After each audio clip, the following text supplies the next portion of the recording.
I remember the exact moment when I realized my children no longer saw me as a person. Just an inconvenience, an afterthought, a relic collecting dust on the mantelpiece. It was at my grandson Jacob's high school graduation party, a beautiful Sunday afternoon in early June, the kind where the breeze carries the scent of fresh-cut grass and charcoal grills. My son Edward had rented a pavilion at Riverside Park, complete with catering and a photographer. Before we jump back in, tell us where you're tuning in from, and if this story touches you, make sure you're subscribed, because tomorrow, I've saved something extra special for you. Everyone gather around for the family photo. My daughter-in-law Vanessa called out, her voice carrying across the lawn. I set down my lemonade and smoothed the wrinkles from my dress, the blue one I'd bought specially for the occasion. As I approached the gathering crowd, Vanessa's smile faltered. She leaned over to Edward and whispered something.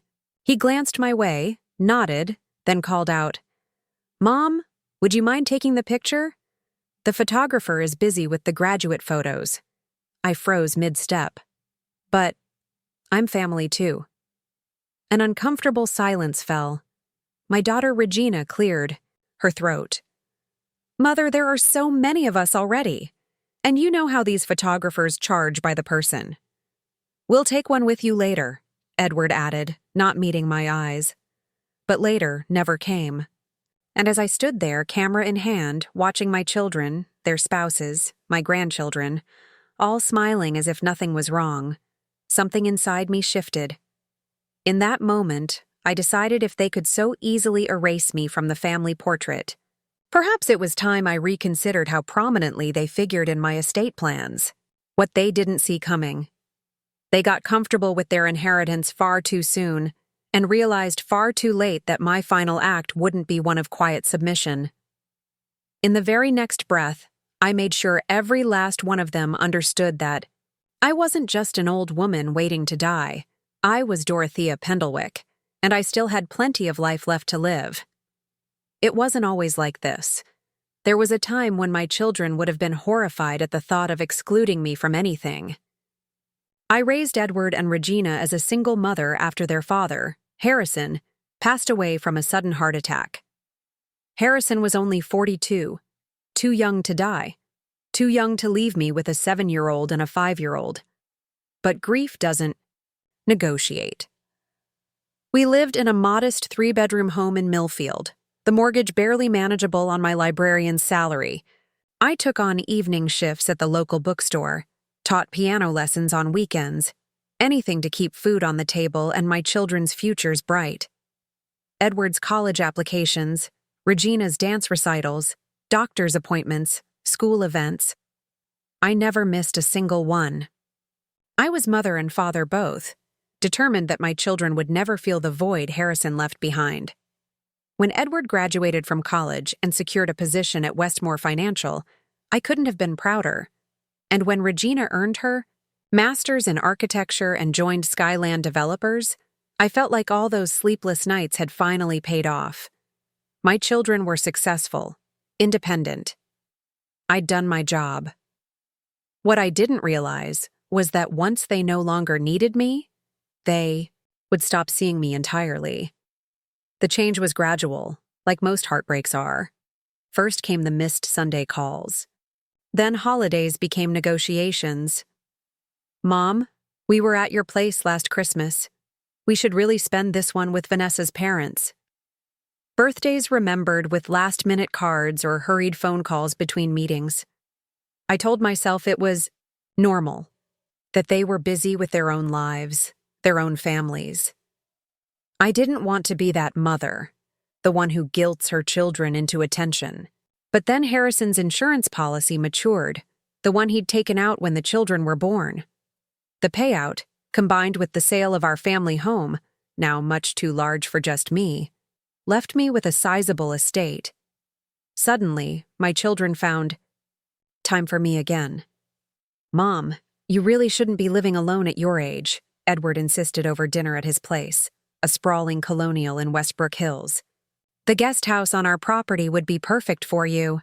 Close enough that we can check on you, but you'll still have your independence."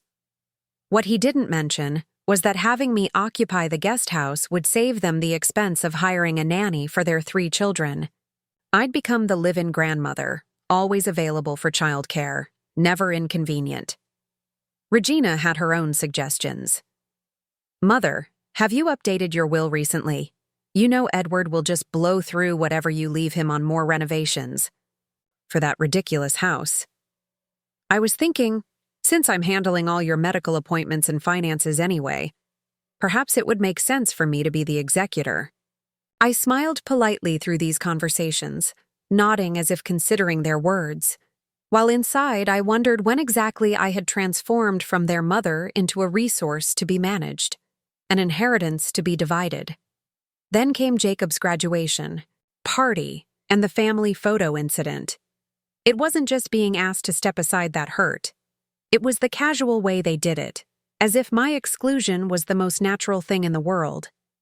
As if I had already ceased to exist in their minds.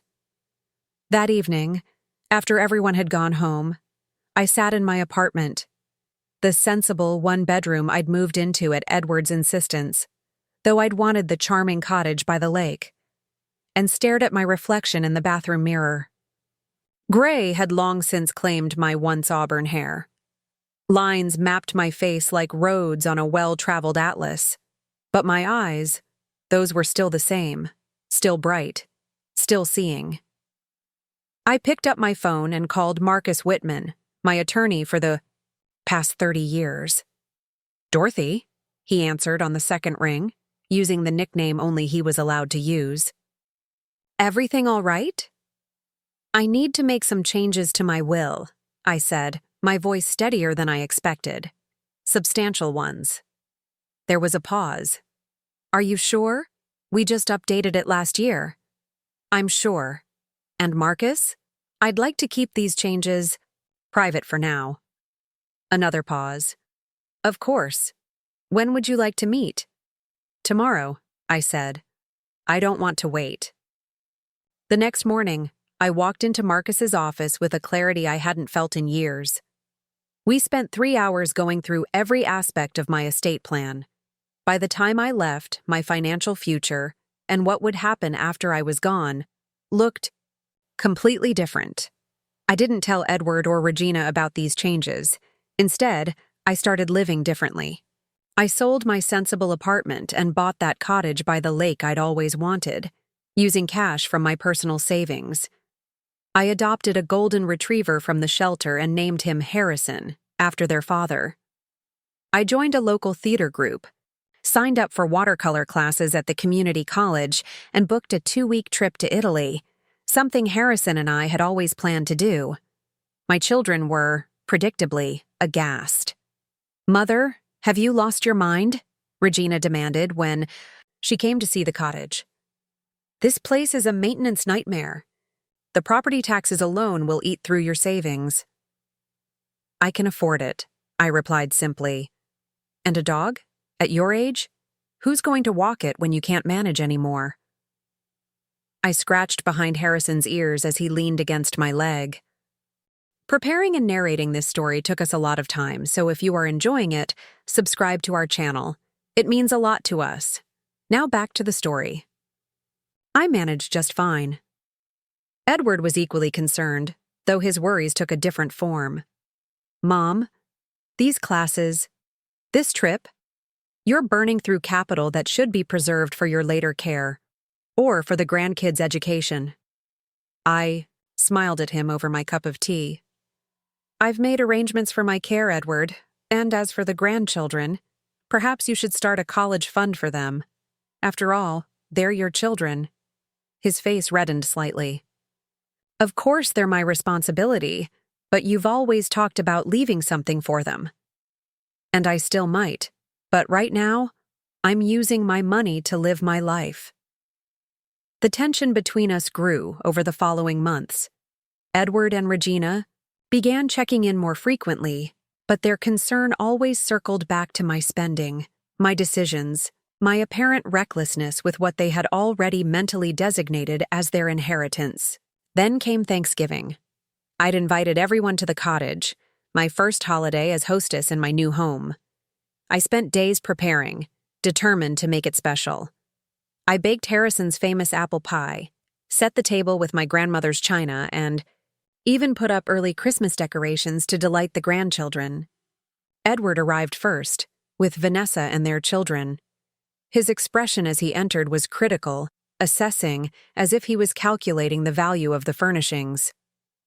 "It's smaller than I expected," he said, not bothering to hide his disappointment. "It's perfect for me," I replied. Regina and her husband Daniel arrived next, with their teenage twins. She immediately began rearranging the table settings. "Mother, you've put out too many plates. The kids should eat at a separate table." "There's room for everyone," I insisted gently. "I want us all together." The meal began pleasantly enough. The food was good, the grandchildren animated as they shared school stories. But then Jacob, Edward's oldest, mentioned my upcoming trip. "Grandma's going to Italy in the spring. She promised to bring me back a real Venetian mask." Edward's fork paused midway to his mouth. "Italy? Again?" "Mom, I thought we discussed this." "We discussed it," I agreed. "But I don't recall reaching any conclusion that would prevent me from going." Regina set down her glass with more force than necessary. "Mother, this has gotten out of hand. First the cottage, then the dog, now international travel. You're going to deplete your entire estate before you're 70. And what if I do?" I asked quietly. The table fell silent. Even the grandchildren sensed the sudden tension. "What do you mean?" Edward asked, his voice strained. "I mean, it's my money.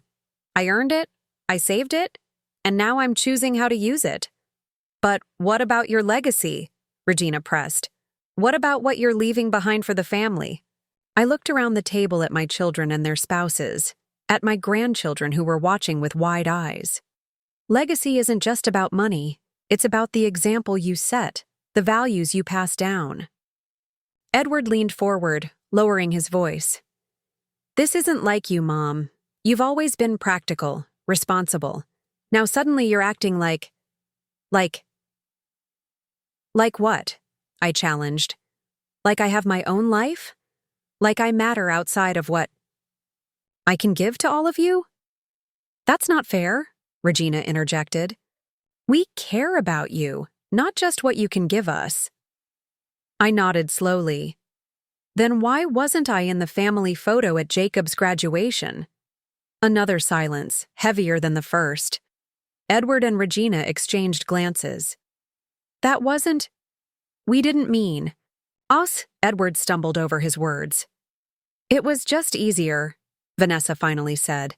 "With the lighting and the number of people, it wasn't personal." "But it was," I said softly. "It was very personal to me." I stood up and walked to the sideboard, opening the drawer to retrieve an envelope. "I wasn't going to do this today, but perhaps it's necessary. I've made some changes to my estate plan." Edward's expression sharpened. "What kind of changes?" "Substantial ones." I returned to the table, but remained standing. Half of my estate will now go to the Millfield Public Library, where I worked for 30 years. They're establishing a new wing for children's literacy programs. It will be named after your father." "Half," Regina echoed, her voice faint. "But what about the other half?" "The other half will be divided, but not equally and not immediately." I looked directly at my children. "You'll each receive a portion, but only after completing certain requirements." "Requirements?" Edward's voice had risen. "What are we, children?" "No, you're adults, who have forgotten what it means to be family." I opened the envelope and removed several sheets of paper.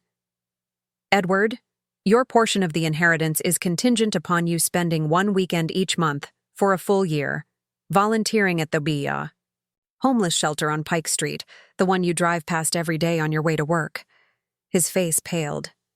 "But that's—" "Regina," I continued, "your portion requires you to teach a free architecture workshop at the community college twice a month for a year. sharing your expertise with people who could never afford to hire someone with your credentials. She opened her mouth, then closed it again. The remainder of your inheritances will be placed in trusts for the grandchildren. They'll receive their portions when they turn 25, provided they've completed at least 2 years of either military service, Peace Corps, or another approved volunteer organization.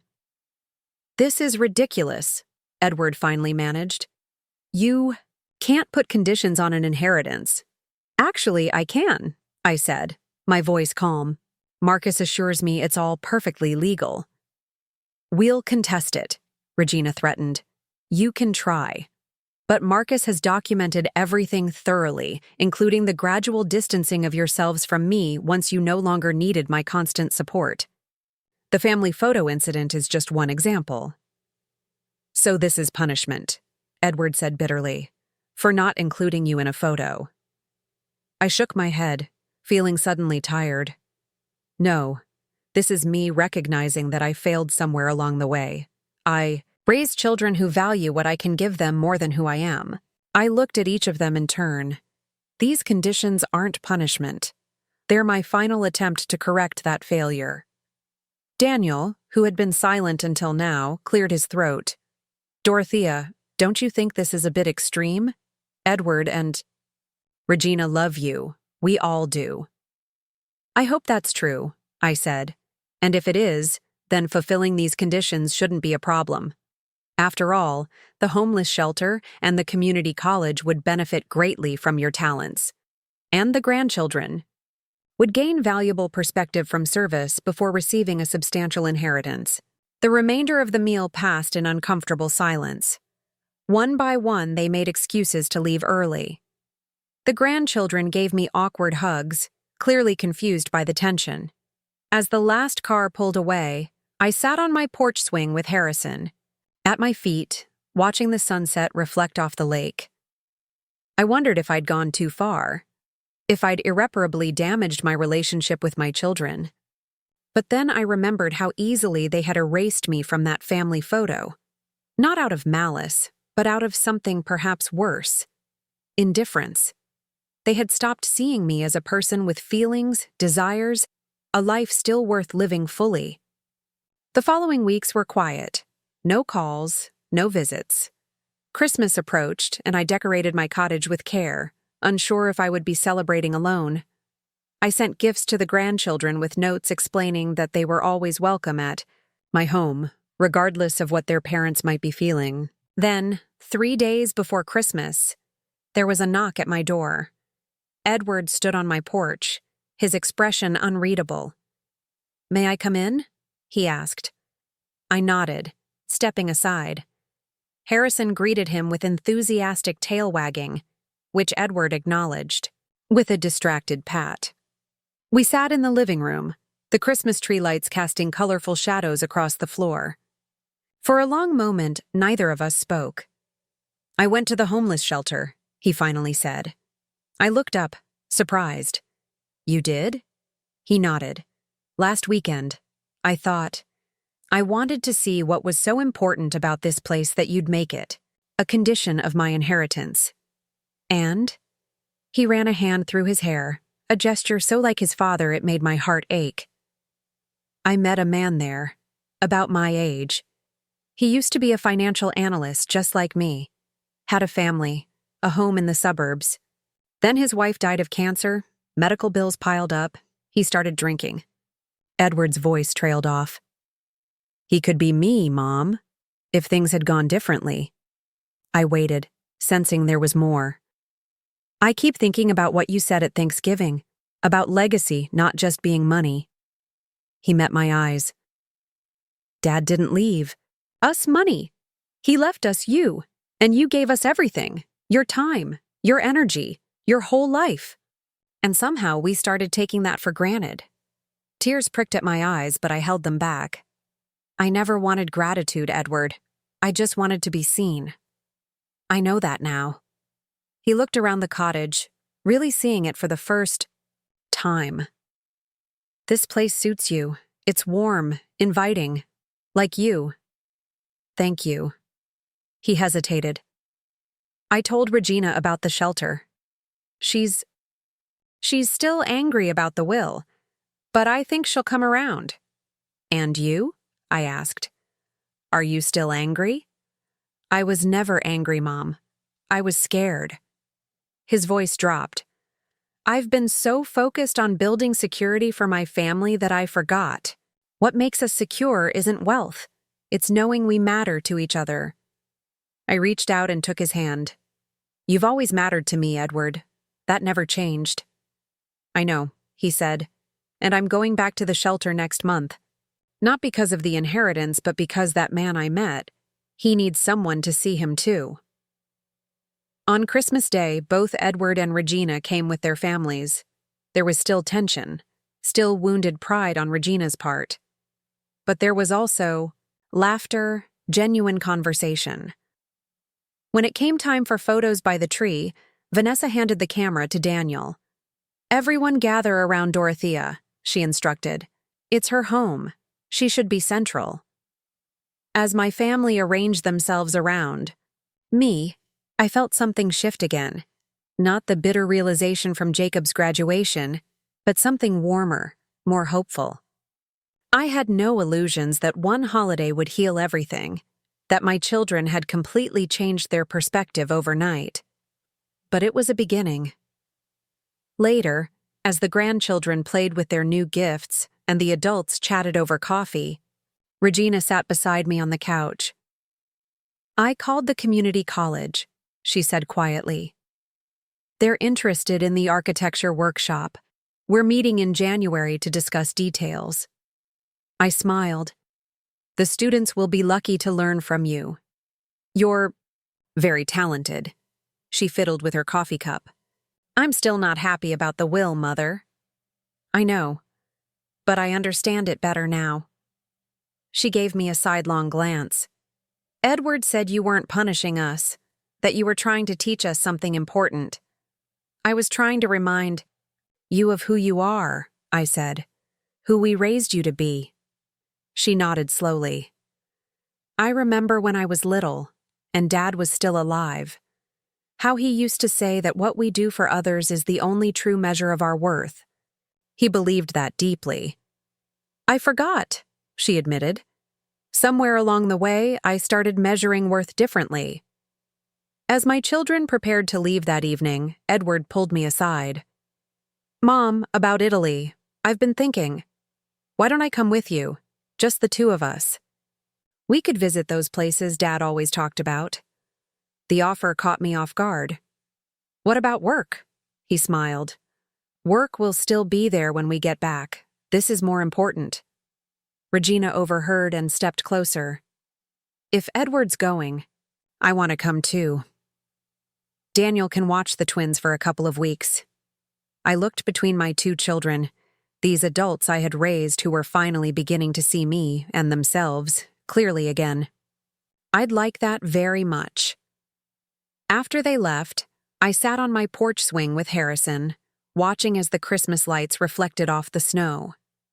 I thought about the changes I'd made to my will, the conditions I'd imposed.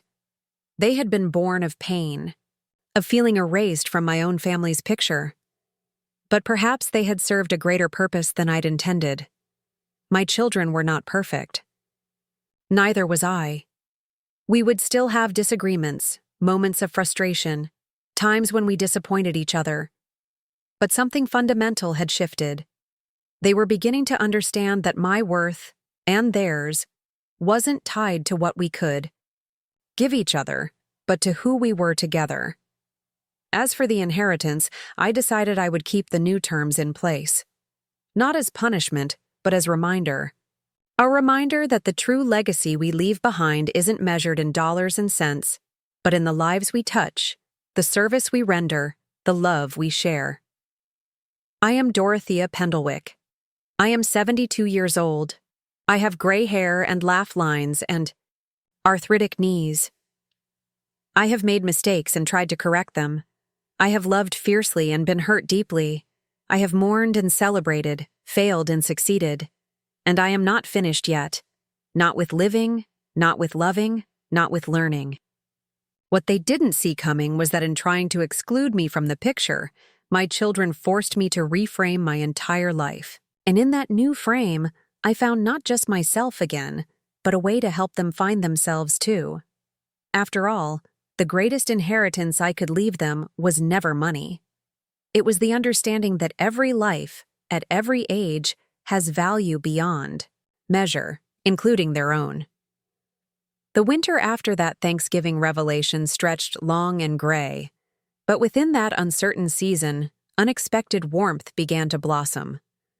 Edward kept his promise, visiting the homeless shelter not just once a month as required in my will, but every Saturday morning. At first, I suspected it was merely perfunctory, an obligation to secure his inheritance, but something changed after his third visit. He stopped mentioning the conditions of my will entirely.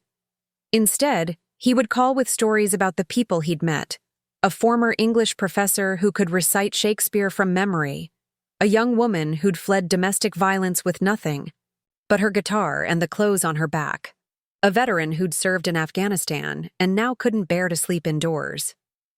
"They're teaching me more than I'm helping them, Mom," he told me one evening, his voice thoughtful over the phone.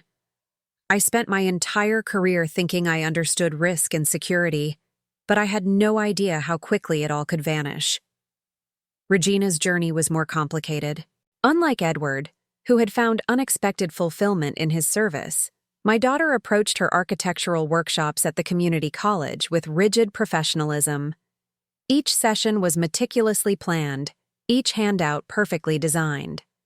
She kept detailed records of her attendance and hours, physical evidence that she was fulfilling her obligation. "Why are you documenting everything so carefully?" I asked when I visited her studio one afternoon. "Do you think I don't trust you?" She looked up from her folder of attendance sheets, her expression guarded. "I believe in being thorough. This isn't a contract negotiation, Regina. It's teaching, sharing your gifts." Her lips pressed into a thin line, a gesture so reminiscent of myself that I nearly smiled despite the tension. "You turned my inheritance into a contract, Mother. I'm simply following the terms." The words stung, but I recognized the defense mechanism. Regina had always protected herself with perfectionism, even as a child. When Harrison died, 10-year-old Regina had coped by organizing his belongings with heartbreaking precision. Socks in one box, ties in another, each item labeled in her careful handwriting. Control was her shelter against pain. "I didn't mean to hurt you," I said quietly. "That was never my intention." She shrugged, turning back to her papers. Intentions don't always match outcomes.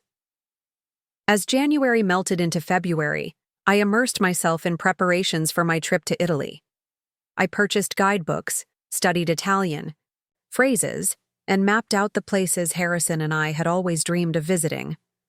Though Edward and Regina had expressed interest in joining me, I'd heard nothing further about their plans. I tried not to feel disappointed. After all, they had careers, families, responsibilities that couldn't be set aside for 3 weeks of wandering through ancient cities. I was reviewing train schedules between Florence and Venice when my doorbell rang. Harrison the dog bounded to the door, tail wagging in anticipation of visitors. I opened it to find Vanessa standing on my porch, a leather portfolio tucked under her arm. "Vanessa," I said, surprised. My daughter-in-law rarely visited without Edward. "Come in. Would you like some tea?" "Thank you, Dorothea." She stepped inside, patting Harrison absently as he circled her legs. "Tea would be lovely." In the kitchen, I put the kettle on and arranged cookies on a plate, watching as Vanessa settled at my table.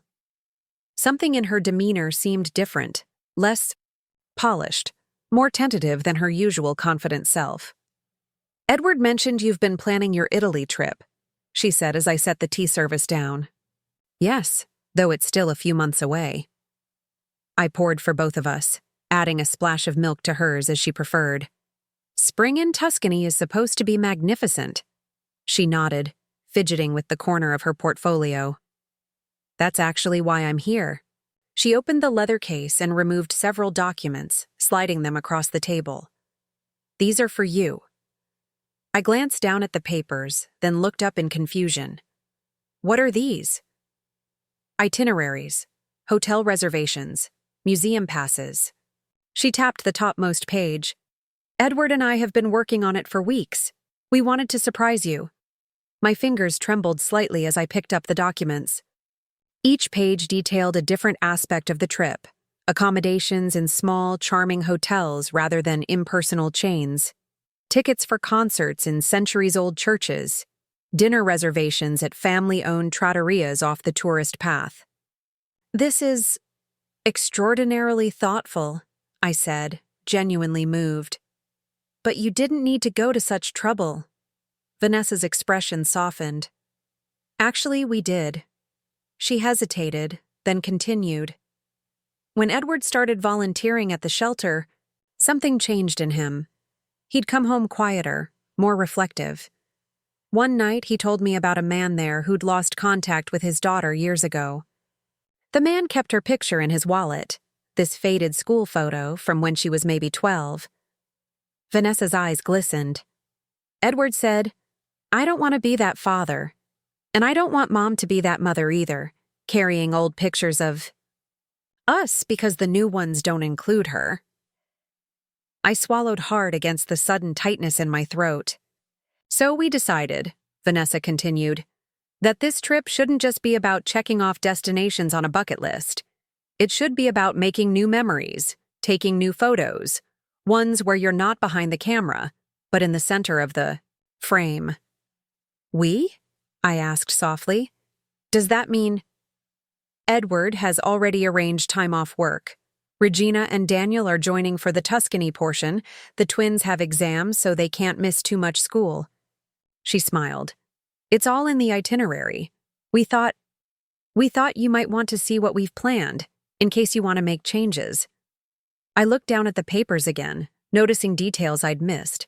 A cooking class in Bologna where we would learn to make pasta from scratch, a private boat tour of the Venetian lagoon, a day trip to the small coastal town where Harrison's grandparents had been born. "These are perfect," I whispered. "I wouldn't change a thing."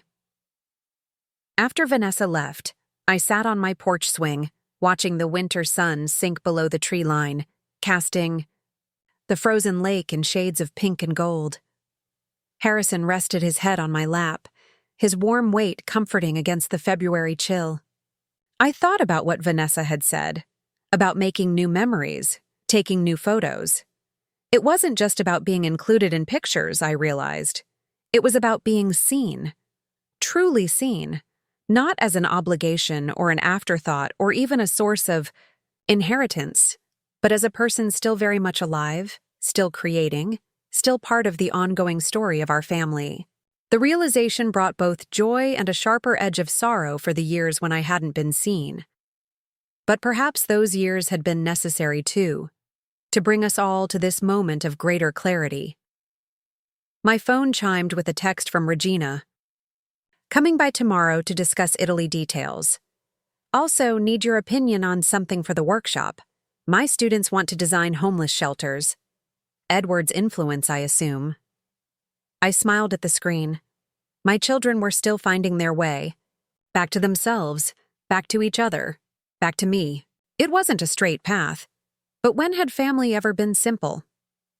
As promised, Regina arrived the next morning, bringing architectural drawings and a cinnamon coffee cake from the bakery I loved. Her usual brisk efficiency was tempered by something softer as she spread the drawings across my dining table. "These are from my workshop students," she explained, gesturing to the designs. "They've been working on concepts for dignified transitional housing."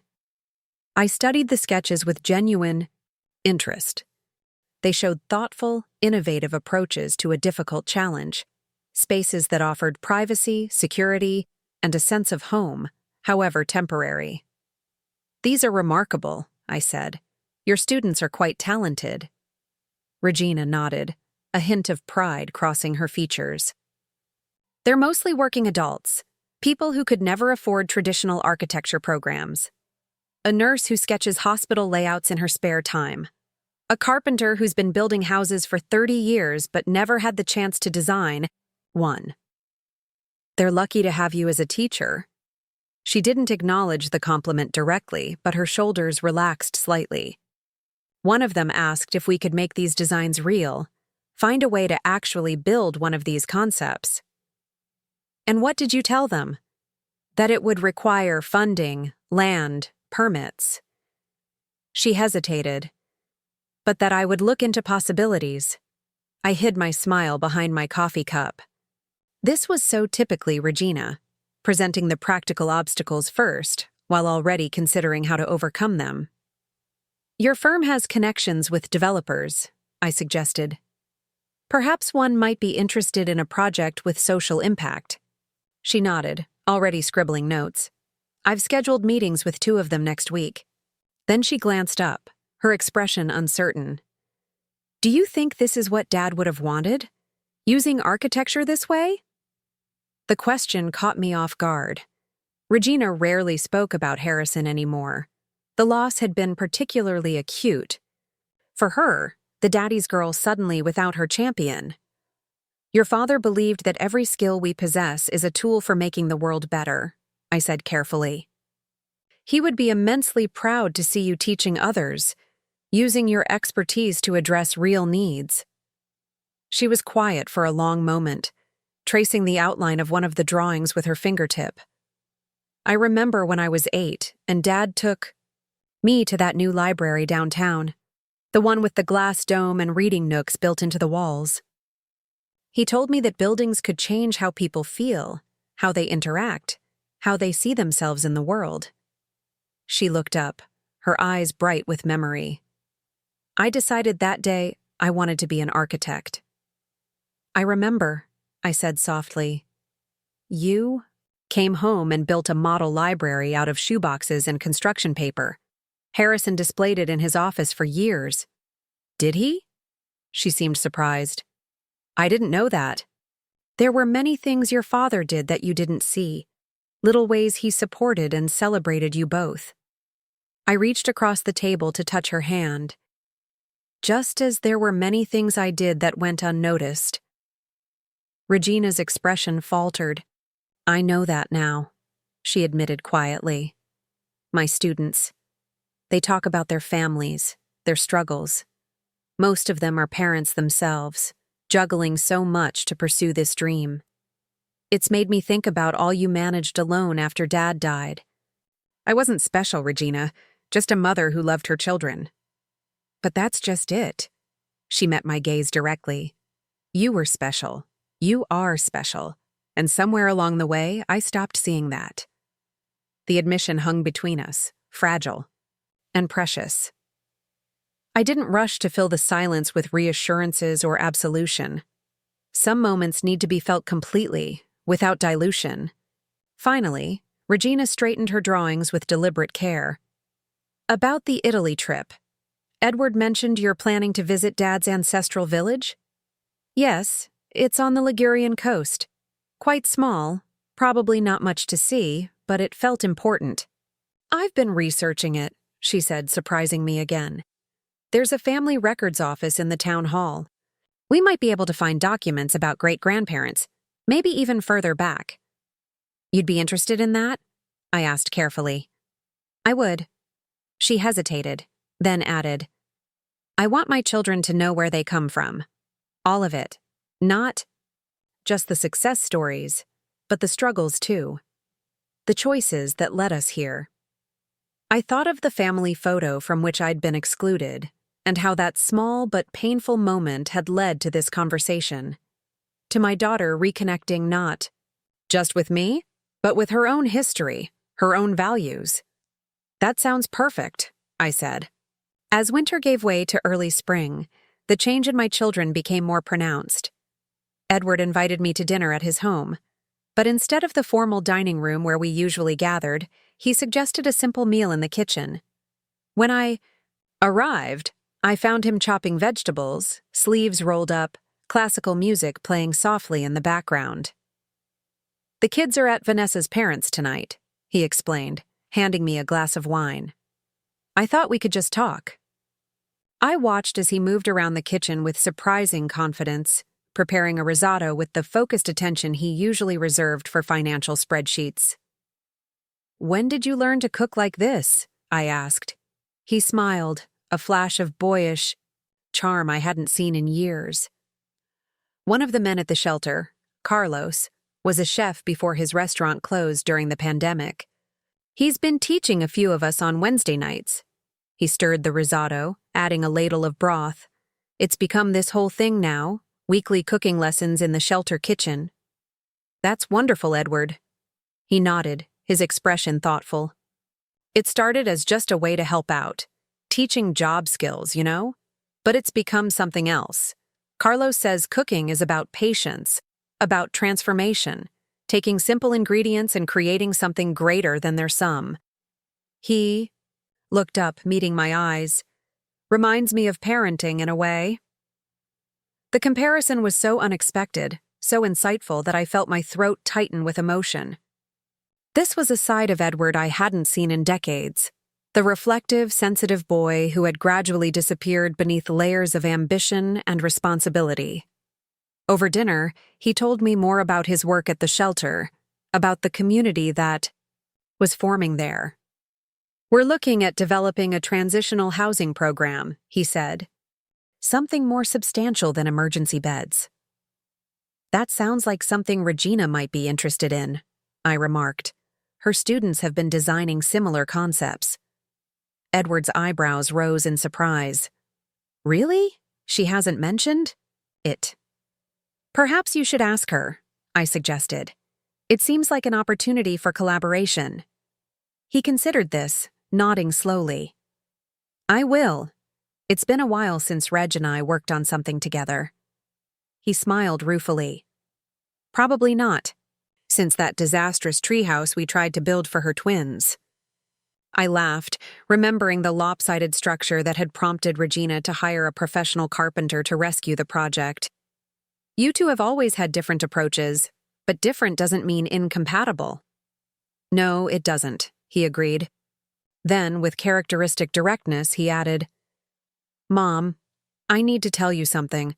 I've been thinking about the changes you made to your will."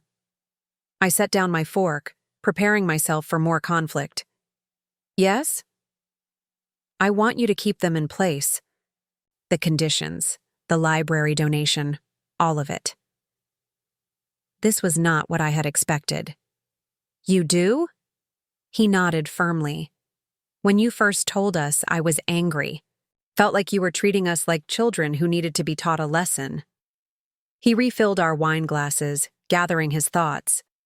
"But that's exactly what I was. A grown man who had forgotten the most important lessons my parents ever taught me." "Edward." He held up a hand, asking me to let him finish. "The money you're leaving to the library, that matters. It will help thousands of children discover books the way I did when you used to take me there after school." His voice grew softer. "And the volunteer requirements. They're not punishment. They're opportunity to reconnect with what matters, to use our privileges to make a difference." I studied my son's face, the lines around his eyes that hadn't been there a few years ago, the streaks of gray at his temples that reminded me so much of Harrison. "You've changed," I said simply. "I'm trying to," he acknowledged. "And I'm grateful. You gave me the push I needed."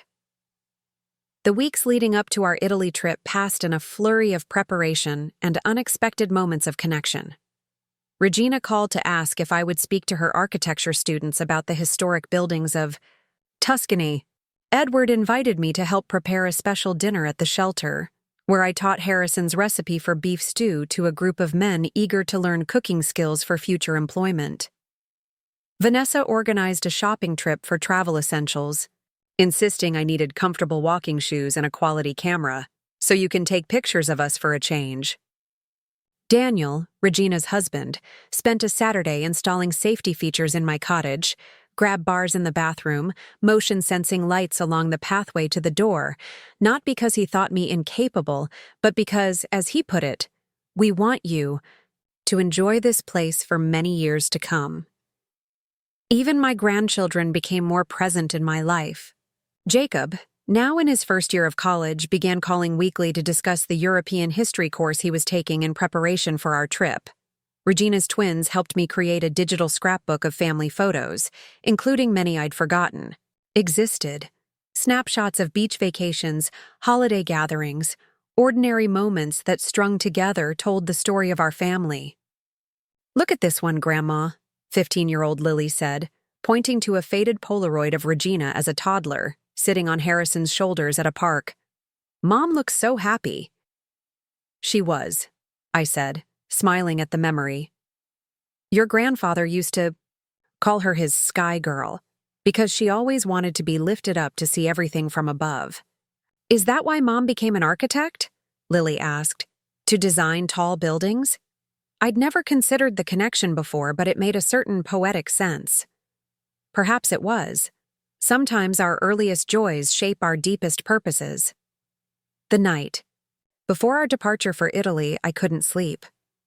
I sat in my living room, Harrison's warm presence at my feet, looking through the family album the twins had created. Page after page of memories, some joyful, some bittersweet, all precious. And at the very end, a blank section titled Italy 2025, New Adventures. I thought about the journey we were about to take, not just across an ocean, but back to each other. Back to the values that had shaped us before success and security became our primary concerns. It wouldn't be perfect. Old habits and hurts wouldn't disappear overnight. But we were moving forward together, eyes open, hearts more receptive than they had been in years. My gaze fell on a photo I hadn't seen in decades.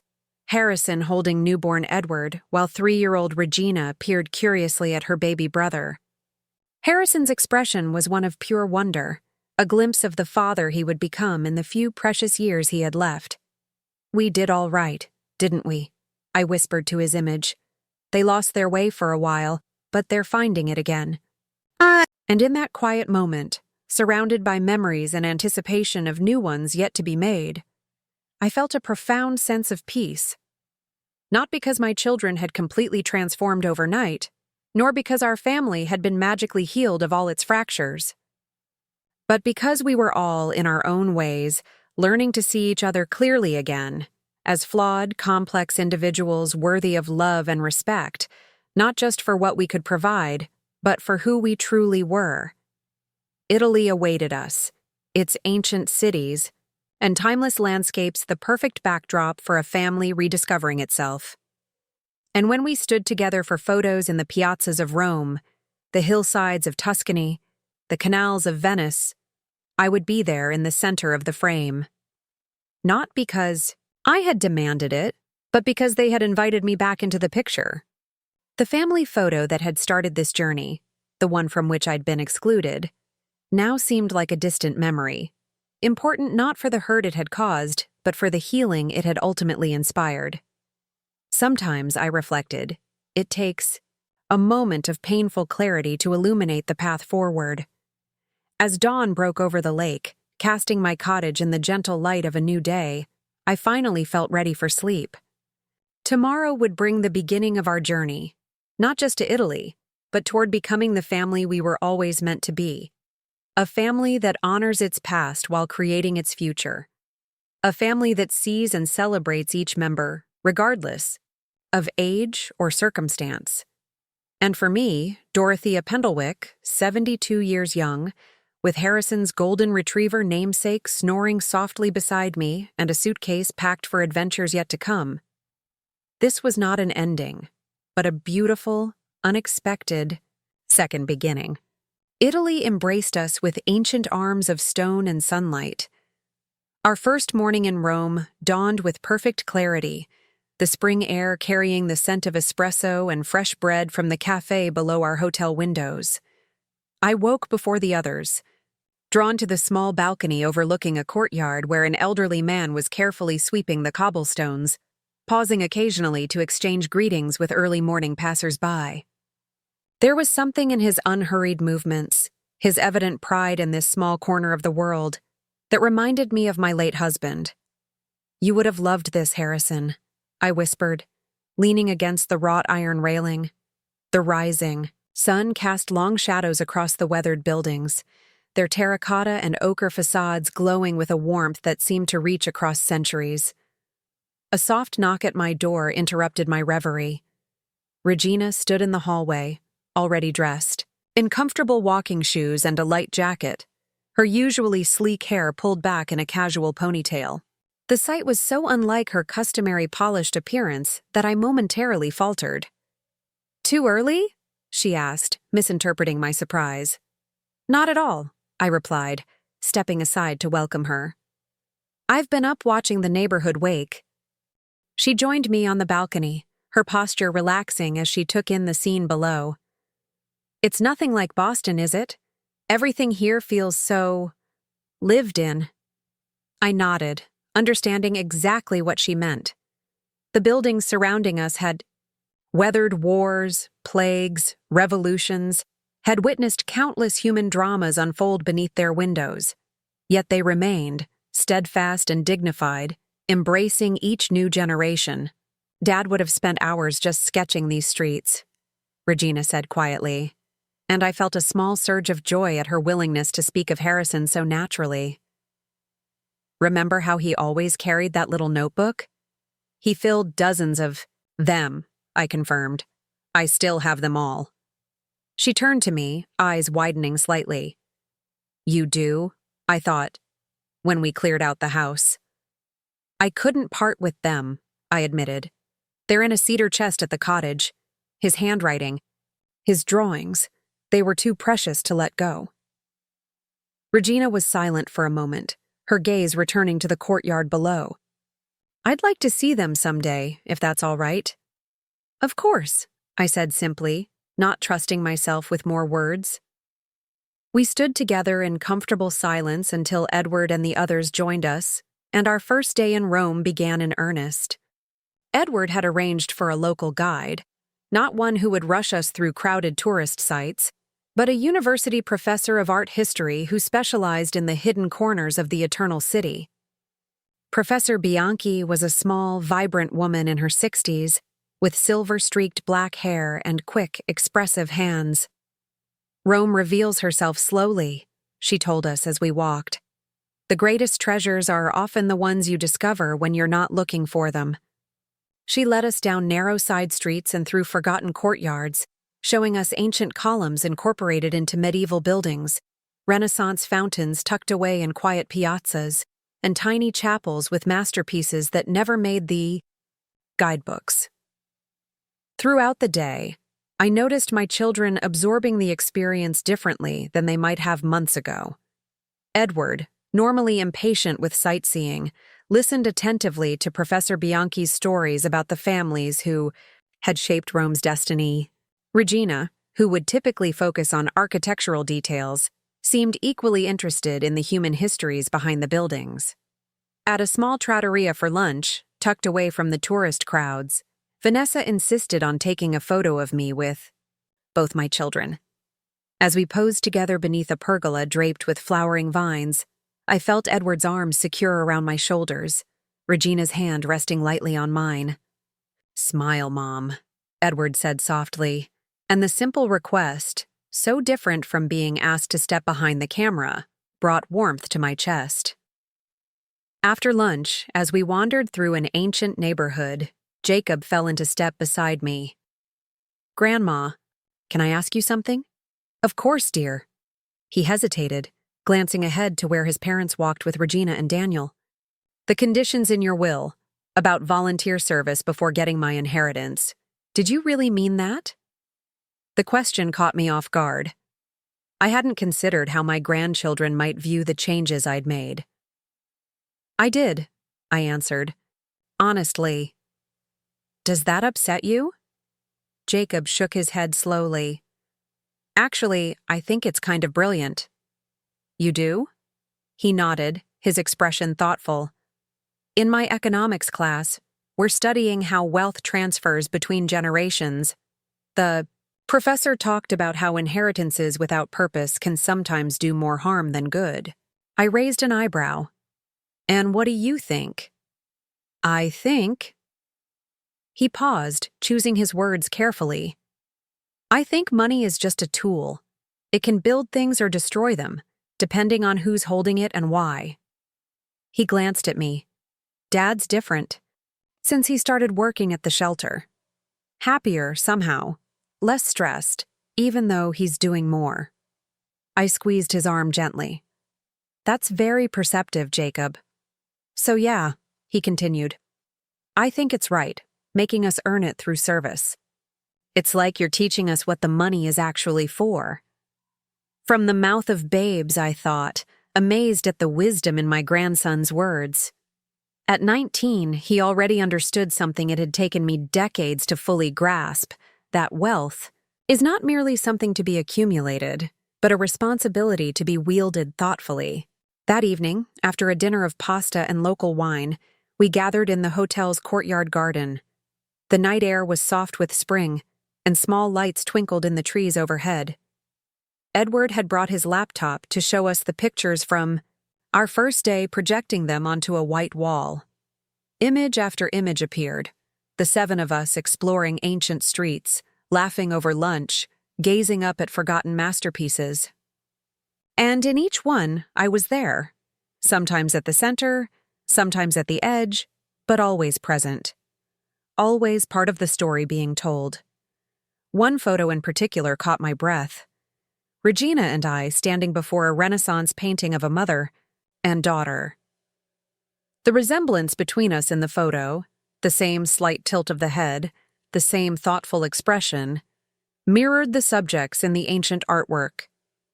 It was as if time had folded back on itself, revealing patterns of connection that transcended generations. That's my favorite, Edward said quietly, noticing my reaction. Like looking at 2 sets of mirrors across time. As the days in Rome gave way to our journey into Tuscany, I found myself watching my children rediscover not just Italy, but each other. Regina and Edward, who had grown increasingly distant over the years of focusing on their separate careers, and families began to reconnect through shared experiences and memories. Remember when Dad tried to make authentic Italian pizza after we watched that cooking show? Regina asked one evening as we sat in a vineyard outside Florence, the hills around us bathed in golden sunset light. Edward laughed, the sound carefree, in a way I hadn't heard in years. The smoke alarm went off and the neighbors thought our house was on fire. The fire department showed up, Regina continued, her eyes dancing with mirth. And Dad offered them all slices of his burnt creation. And they ate it, I added, the memory vivid and sweet. They were too kind to refuse. That was Dad, Edward said, his voice softening.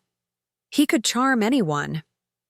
Even the fire chief who was supposed to be writing him a citation, Regina agreed.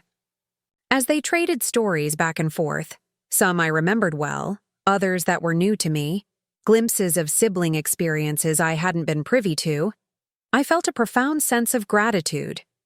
They were reclaiming not just their connection to each other, but to the fuller truth of who their father had been, who I was, who we all were as a family. In Florence, we visited the great museums, of course, stood before Michelangelo's David and Botticelli's Venus, marveled at the dome of the Duomo, but it was the smaller moments that embedded themselves most deeply in my heart. Regina sitting beside me on a bench in the Boboli Gardens, sketching the same vista that Harrison had drawn decades ago during our honeymoon. Edward teaching his youngest child how to toss a coin into the Trevi fountain, his patience and tenderness reminding me so much of Harrison with toddler Edward. Daniel and Vanessa organizing a surprise renewal of vows for their 15th anniversary, inviting us all to witness their recommitment in a tiny chapel fragrant with lilies and candlelight. And through it all, photographs, hundreds of them. No longer was I the forgotten figure behind the camera.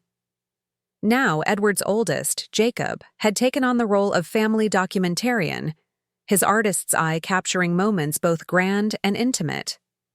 When I looked through his images each evening, I saw my family through his perspective. Connected, engaged, present with each other in ways they hadn't been for years. "You have a gift," I told Jacob one morning as we waited for the others in a cafe. "These photos tell stories." He ducked his head, pleased but embarrassed by the praise. "I'm just trying to capture how it feels, not just how it looks." "That's exactly what makes them special," I assured him. "Anyone can take a picture of a building or a sunset. You're capturing the experience of being there, of being together." He nodded, then hesitated before asking, Would you teach me how to use those old film cameras when we get home? The ones from when you were a photographer?" I stared at him, startled. "How did you know I used to be a photographer?" "Dad told me. He said before you became a librarian, you worked for a local newspaper, that you were really good, but gave it up to raise him and Aunt Regina after Grandpa died." He looked at me with genuine curiosity. "Why didn't you ever talk about that?" The question pierced me unexpectedly. Why hadn't I? Because somewhere along the way, I'd started defining myself solely through my roles as mother, widow, librarian, forgetting the young woman with a camera and dreams of her own. Just as my children had eventually stopped seeing me as a complete person, I had perhaps stopped seeing myself that way too. "I suppose I thought it wasn't important anymore," I admitted. "But I'd love to teach you. I still have my old Nikon somewhere in the cottage." His face lit up. "Really? That would be awesome." The conversation left me thoughtful for the rest of the day as we explored Florence. Had I contributed to my own erasure from the family picture by gradually setting aside the parts of myself that existed beyond motherhood? It wasn't that I regretted the choices I'd made. Raising Edward and Regina after Harrison's death had been my priority, and rightfully so.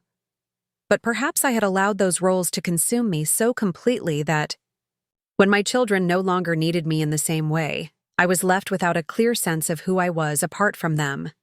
That evening, alone in my hotel room, I opened my laptop and searched my own name along with Millfield Gazette, the small newspaper where I'd worked in my 20s.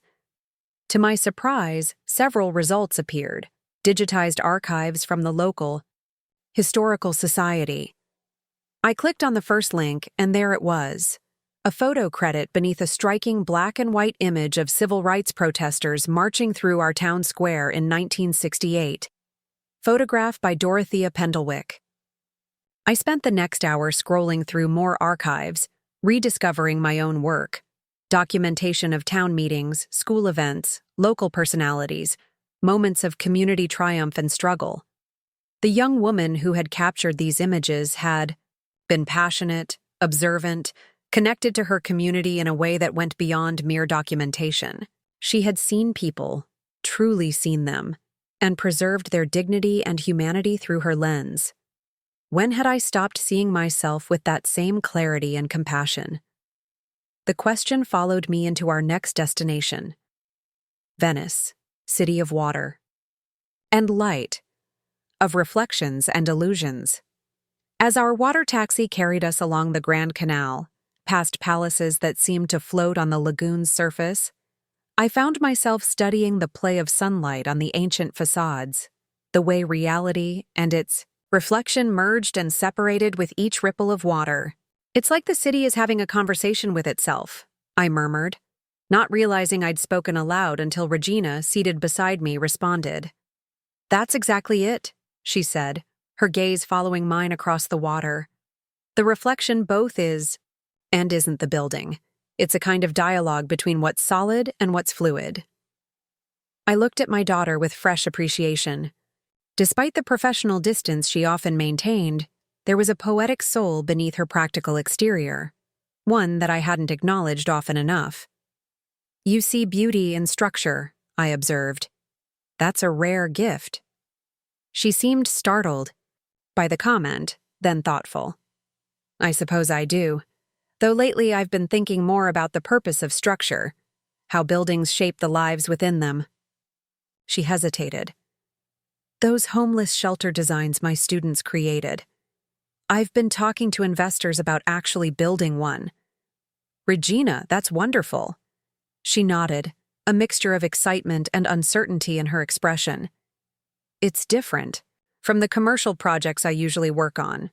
Less profitable, more complicated, but also more meaningful somehow. Because it matters, I said simply. Yes. She met my eyes directly. Like those photographs you used to take. They mattered too, didn't they? The question caught me off guard. How did you know about that? Jacob mentioned it. I was surprised. I didn't remember you being a photographer. She looked away, watching the Venetian skyline drift by. It made me realize how many parts of you I never knew, or forgot, or simply didn't pay attention to. The admission hung between us, honest and painful and necessary. We all have our blind spots, I said gently. I probably haven't seen you completely either. She nodded, accepting this. Maybe that's what we're doing here, learning to see each other again, more fully. In Venice, our days fell into a pleasant rhythm. Mornings exploring the city's treasures, the grandeur of St. Mark's, the artistic masterpieces of the Accademia, the fascinating craftsmanship of Murano glass. Afternoons wandering through less-traveled neighborhoods, discovering local baccari where Venetians gathered for sicchetti and conversation. Evenings together over long dinners, sharing discoveries and memories, planning the next day's adventures. On our third evening, Edward arranged a private gondola tour of the smaller canals at sunset. As our gondolier guided us through narrow waterways where buildings centuries old leaned toward each other across the water, I found myself seated between my two children, their spouses and children in gondolas behind us. This is the Venice tourists rarely see, our guide explained in accented English, gesturing toward washing hanging from windows, small shrines built into corners, children playing in tiny courtyards. The living city behind the postcard. As we drifted beneath a stone bridge, a young couple leaned over the railing above, their silhouettes outlined against the deepening blue of the sky. The woman's laughter echoed off the water, a sound of pure joy that made us all smile in response. "Remember when we were that young?" Edward asked, his voice soft with nostalgia. "Speak for yourself," I retorted. "I'm still that young at heart." He laughed, putting his arm around my shoulders. "Yes, you are, Mom. That's what I've been realizing on this trip. You're not the fragile old lady I was treating you as. You're still the woman who taught me to ride a bike, who worked 3 jobs to put us through college, who never once let us see how scared you must have been after Dad died." "I was terrified," I admitted, the confession easier here, in this floating city between reality and dream. "Every single day." "But you kept going," Regina said. "You built a life for us, for yourself, out of that fear." "That's what parents do," I said simply. "Not all parents," Edward countered. "Some break, some run, some turn bitter." He looked at me directly. "You could have, after losing Dad so young. No one would have blamed you." I thought about those difficult years, the crushing loneliness of empty evenings after the children were asleep, the panic of financial decisions I'd never had to make before, the exhaustion of being both mother and father to 2 grieving children while managing my own grief. There were moments when I wanted to, I confessed, times when it all felt impossible. "What kept you going?" Regina asked, and I heard in her question the architect's mind seeking the foundation, the supporting structure beneath the visible surface. I considered my answer carefully. Love, partially, for you both, for the life your father and I had built, but also. I paused, finding words for something I'd never fully articulated before. Also, a kind of stubborn insistence that our story wasn't over yet, that his death was a terrible chapter, but not the end of the book. As our gondola rounded a bend, the narrow canal suddenly opened onto the Grand Canal just as the setting sun turned the water to liquid gold. The beauty of the moment, The perfect light, the ancient city, my children beside me, struck me with such force that tears sprang to my eyes. And it wasn't, I whispered. The end, I mean. Look at us now. Here in the city Harrison always dreamed of visiting, together after all these years. He would have loved this moment so much. Edward took my hand, his grip firm and reassuring. He's here with us, Mom.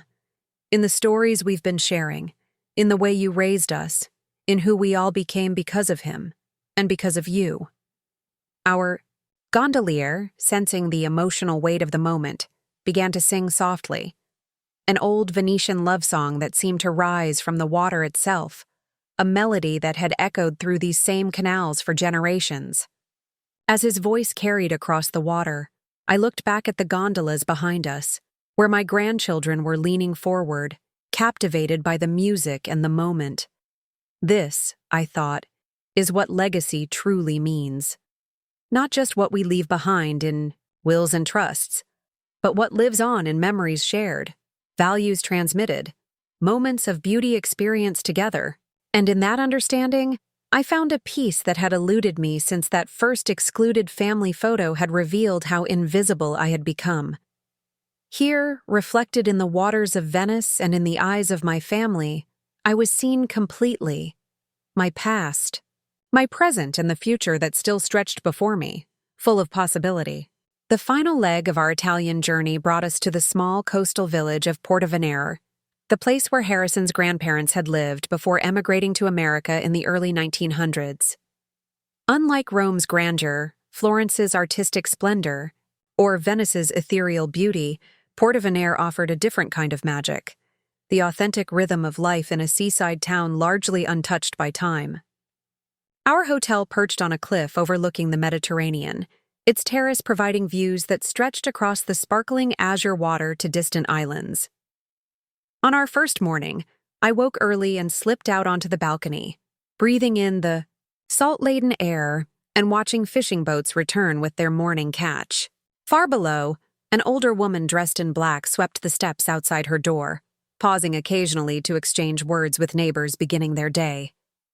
"This is it," I whispered to myself. "This is where Harrison came from."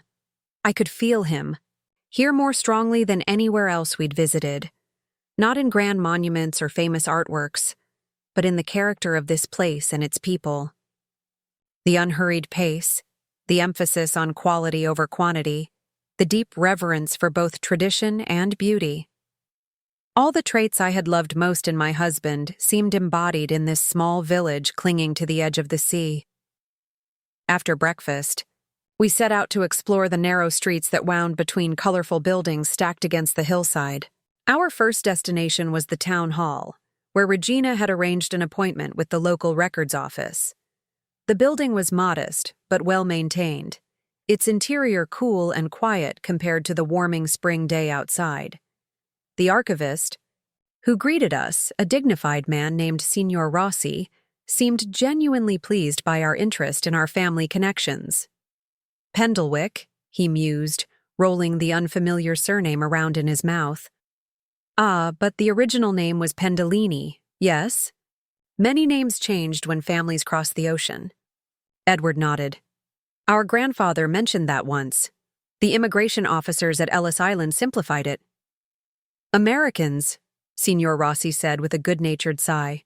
Always in such a hurry, even with names that have served families for centuries.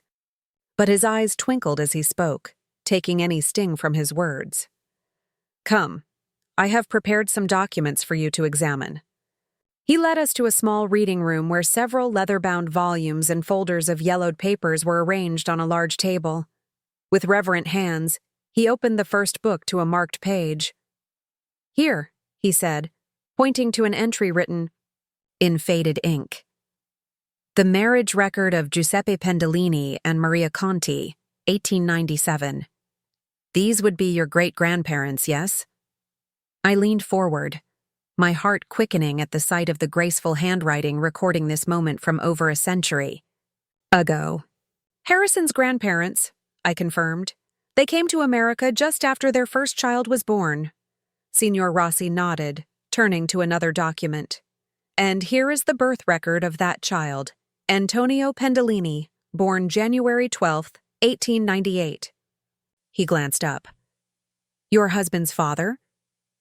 His father, yes, I said softly, reaching out to touch the edge of the paper, feeling a tangible connection to my late father-in-law, whom I had only known briefly before his own passing. Harrison would have loved to see this. Nono always talked about this place, Jacob said, using the Italian term for grandfather, though Harrison had died before he was born. Even though he'd never been here himself. The memory of home can be very strong, even when carried across generations, Signor Rossi observed, turning to another folder. Now, this might interest you particularly. These are photographs of the town from that period. He carefully spread several black and white photographs across the table. Images of the harbor filled with fishing boats, of women hanging laundry, between buildings, of children playing in the town square, of men repairing nets along the waterfront. The town photographer was quite dedicated, Signor Rossi explained. He documented daily life here for nearly 40 years. As we examined the photographs, I felt a strange kinship with this unknown photographer from the past. He had seen these people, had recognized the dignity in their ordinary lives, had preserved moments that would otherwise have been lost to time. It was exactly what I had tried to do in my own brief career as a newspaper photographer. Look, Regina said suddenly, pointing to a group portrait of what appeared to be a fishing crew standing proudly beside their boat. Third from the left, doesn't he look exactly like Dad? We all leaned closer, and I felt a jolt of recognition. The young man in the photograph, though dressed in century-old clothing, bore an uncanny resemblance to Harrison. The same strong jaw, the same slight tilt of the head, even a similar half-smile.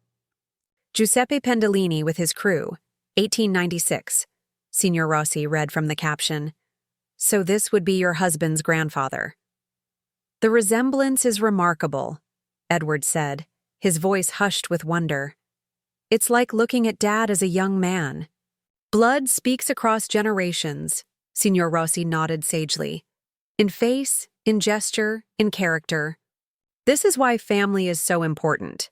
We carry those who came before us, always. We spent the morning immersed in these records, piecing together fragments of our family's story. We learned that the Pendolinis had been fishermen for generations, respected in the community for their skill and honesty. That Maria had been a talented seamstress whose wedding veils were sought after throughout the region.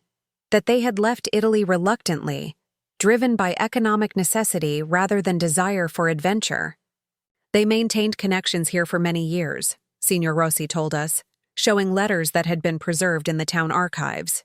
Giuseppe's younger brother remained in Portovenere, and they corresponded until Giuseppe's death in 1952. Do any Pendolinis still live here? Regina asked. Signor Rossi shook his head regretfully. The last direct descendant died in the 1980s. But there are cousins through the Conti side, Maria's family. In fact, he hesitated, then seemed to make a decision. The woman who owns the small restaurant near the church, Sofia Beneventi, she is a distant cousin of yours. Her grandmother was Maria's niece. Edward's eyebrows rose in surprise. We have family here, living relatives. Distant family, Signor Rossi qualified. But yes, Sophia knows of the American branch of the family, though I don't believe there has been contact for many decades. I felt a sudden, powerful urge to connect with this unknown relative, to complete the circle that had begun when Giuseppe and Maria left these shores over a century ago. Would you introduce us? I asked. Signor Rossi smiled warmly. It would be my pleasure, Signora Pendlewick. Sophia serves the best seafood in town. We can arrange to have lunch there today, if you wish. And so, after copying several documents and photographs to take home with us, we made our way to a small, whitewashed building near the 12th century church that stood guard over the harbor. A hand-painted sign above the door read, Trattoria Beneventi, and flower boxes filled with geraniums brightened the windows. Signor Rossi had called ahead, so when we entered, a woman in her early 60s approached us immediately, her dark sea eyes curious and welcoming. She bore no obvious resemblance to Harrison or his father, but there was something in the graceful way she carried herself that seemed vaguely familiar. "Buongiorno," she greeted us, her gaze moving from face to face, with keen interest. "Signor Rossi tells me we are family." After introductions and explanations, Sophia insisted on closing the restaurant to other customers. Family is more important than business today, and serving us a feast of local specialties prepared by her own hands. Course after course appeared: anchovies marinated in lemon, pasta with fresh pesto, mussels steamed with white wine and herbs, grilled sea bass caught that morning by her nephew. With each dish came stories of growing up in this village, of the grandparents and great-grandparents who had passed down these recipes, of the connection to the sea that defined life in Porto Venere. My grandmother always spoke of her cousin, Maria, who went to America, Sophia told us as she poured more wine. She kept the letters, read them to us children. America seemed like another world, so far away, so different. But she always said, "Remember, we have family there. We are not just from this small place." And now that family has returned, I said, raising my glass to her. Sophia's eyes glistened slightly. "It is good to complete the circle," she agreed. "To know that the branches of the family tree still recognize each other, even after so much time." After lunch, Sophia closed the restaurant for the afternoon, a decision only the owner can make, and offered to show us places connected to our shared family history.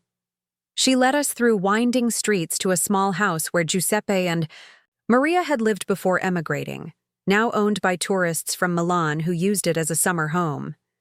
She showed us the church where they had been married, its interior cool and reverent, scented with incense and centuries of prayers. And finally, she took us to the harbor where they had departed for America, leaving behind everything familiar to create a new life. "They were brave," she said as we stood looking out at the water, "to leave such beauty, such history, for an uncertain future." "But they carried this place with them," I replied, "in their hearts, in their stories. Harrison's father passed, those stories to him, and he to our children. The connection was never truly broken." Sophia nodded, her expression thoughtful. "And now you bring the stories back to where they began." That evening, our last in Italy, we gathered on the hotel terrace for dinner. The setting sun cast a golden glow over the water, silhouetting the ancient church against a sky painted in shades of amber and rose. Sophia had joined us at our invitation, bringing bottles of her family's homemade limoncello and stories that kept us laughing and sometimes tearful through the meal. As twilight deepened into night and stars appeared, above the darkening sea, Jacob set up his camera to take a group photograph. Our family plus Sophia, our newly discovered Italian cousin. We arranged ourselves with the illuminated village as backdrop, arms around each other, faces flushed with good food, wine, and the warm glow of connection. "Everyone ready?" Jacob called, setting the timer and hurrying to join us. In that moment, just before the shutter clicked, I felt Harrison's presence so strongly it was almost tangible, as if he had somehow joined us in this photograph, completing our family circle across the boundaries of time and distance, and even death itself. The camera flashed, capturing us all together, the living embodiment of Giuseppe and Maria's legacy, the fruition of their difficult decision to leave this beautiful place in search of opportunity. We had returned, carrying with us the stories and traits and DNA that connected us to this village and its people. "To family," Edward proposed, raising his glass. "Past, present, and future." "To family," we echoed, the words seeming to ripple outward, across the dark water and up into the star-filled sky. Later that night, unable to sleep, I sat alone on my balcony, listening to the gentle rhythm of waves against the shore far below. Tomorrow we would begin our journey home, back to responsibilities and routines, to the everyday realities we had temporarily set aside. But we would return changed, carrying with us not just memories and photographs, but a deeper understanding of ourselves and each other.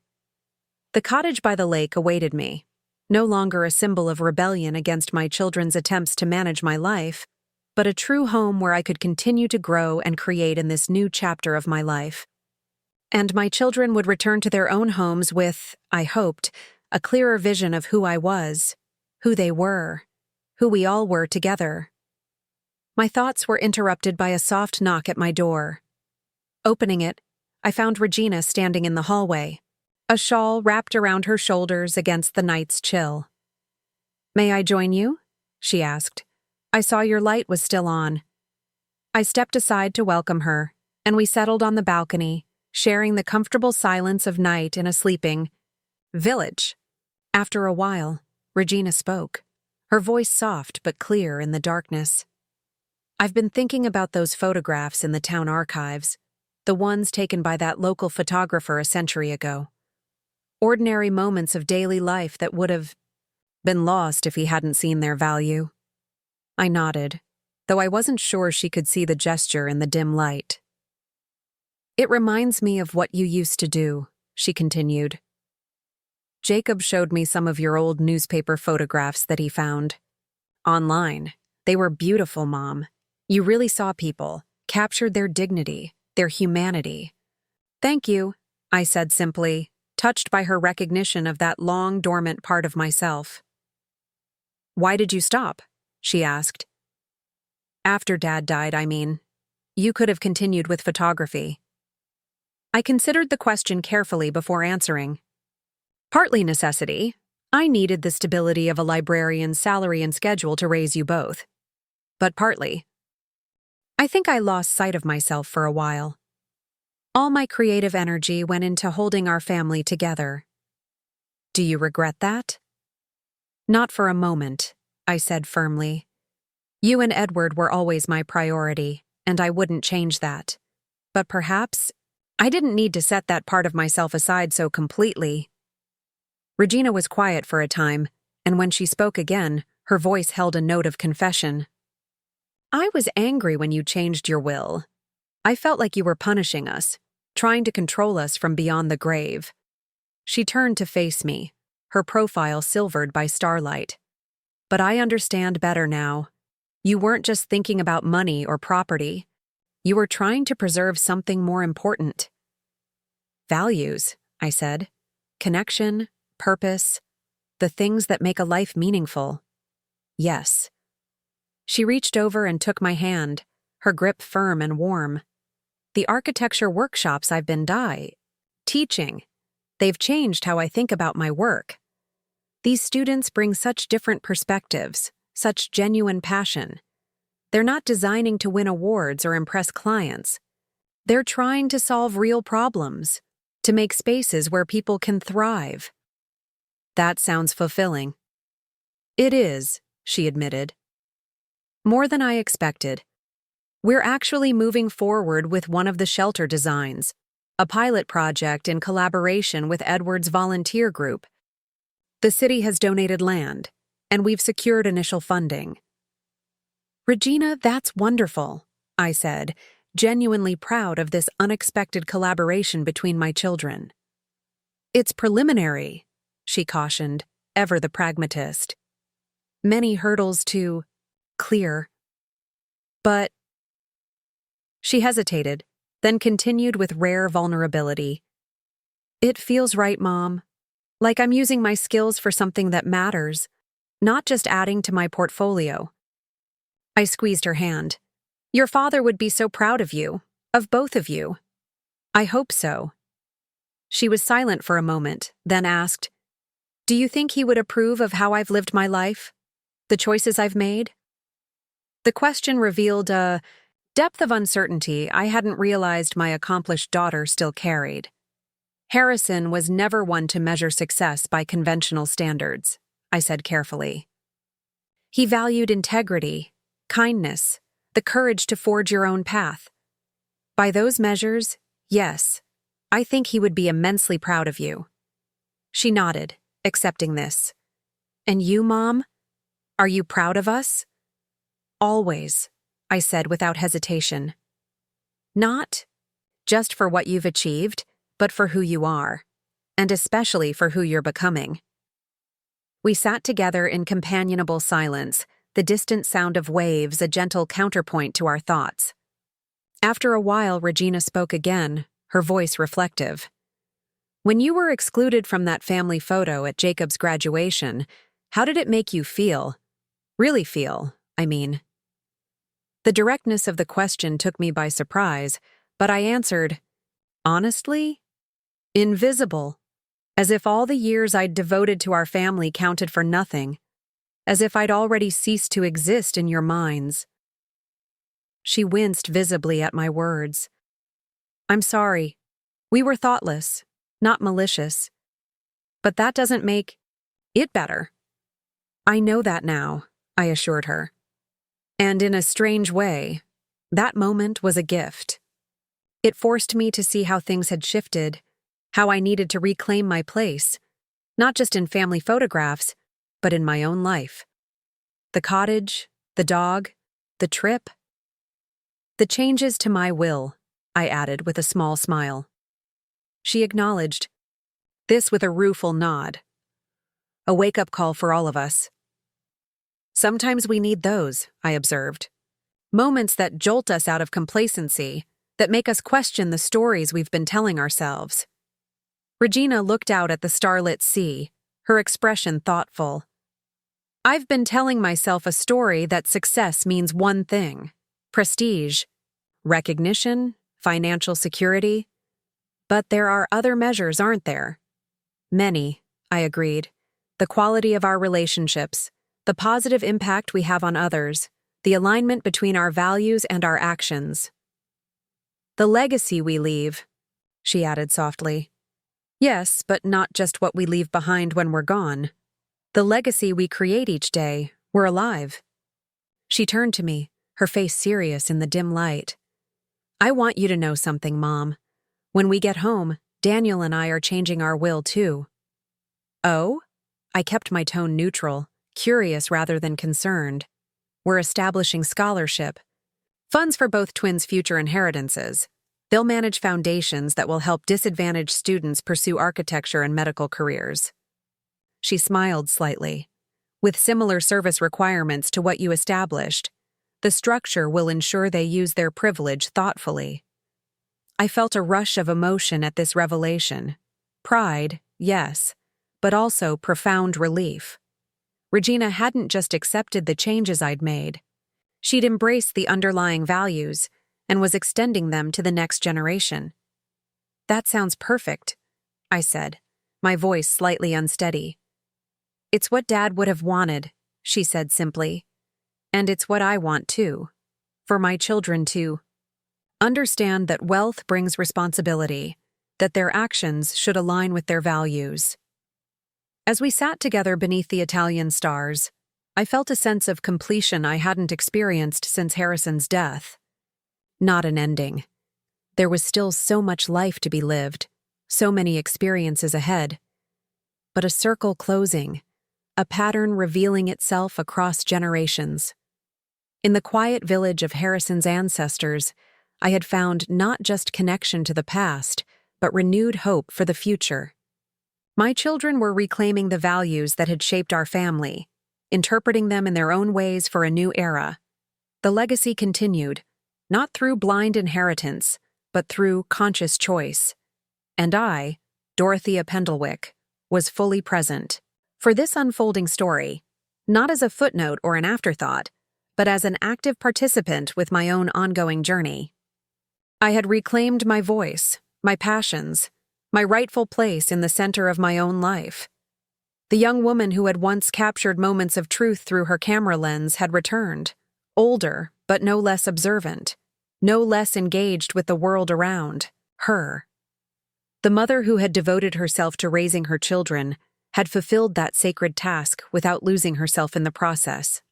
The widow who had carried her husband's memory had honored that love while continuing to grow and change.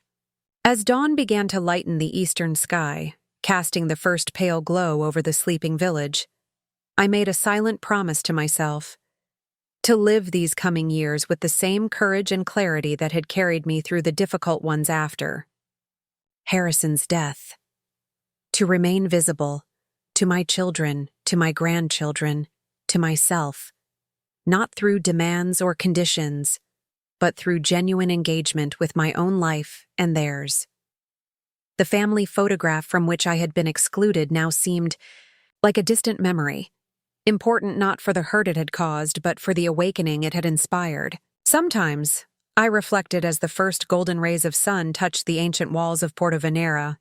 We need to be removed from the picture to realize we've been framing it wrong all along. Returning home after 3 weeks in Italy felt like stepping into a familiar room where all the furniture had been subtly rearranged, everything recognizable yet somehow transformed by our shared experiences abroad. My cottage by the lake welcomed me with the eager greeting of Harrison the dog, who had been lovingly cared for by my neighbor Mrs. Keller, and the comforting embrace of spaces shaped by my own choices, not others' expectations. But I returned to it with new eyes, seeing not just a declaration of independence, but a canvas for this next chapter of my life. The first morning back, I woke early, my body still operating on European time. Rather than fighting the insomnia, I embraced it, brewing coffee and taking it out to the porch swing where Harrison settled at my feet. The lake was still in the pre-dawn stillness, mist hovering just above the water's surface, the first birds beginning their morning conversations in the surrounding trees. As I watched the sun slowly illuminate the eastern sky, painting the clouds in delicate watercolor hues, I felt a clarity of purpose I hadn't experienced in years. This small, perfect moment, the warmth of the mug in my hands, the weight of Harrison's head against my ankles, the gradual awakening of the world around me, seemed to crystallize everything I had learned during our journey. Life wasn't measured in grand gestures or ambitious achievements, but in these quiet instances of presence and connection, and I was determined to fill whatever years remained to me with such moments, fully inhabited, deeply appreciated. That resolution didn't mean withdrawing from the world or from my family. Quite the opposite. I wanted to engage more meaningfully, to create spaces where genuine connection could flourish. I began with small gestures, inviting my neighbor Mrs. Keller for weekly tea, volunteering at the local animal shelter where Harrison had been adopted, joining a book club at the Millfield Library where I had worked for so many years. But the most significant change came from an unexpected source. A week after our return, Jacob appeared at my door, a vintage camera case in his hands. "Found this in Dad's attic," he said, holding it out to me. "Is this yours?" I recognized the worn leather case immediately, my old Nikon F2, the camera I had used during my years as a newspaper photographer. I hadn't seen it in decades, had assumed it lost in one of our many moves after Harrison's death. "May I?" I asked, reaching for it with fingers that trembled slightly.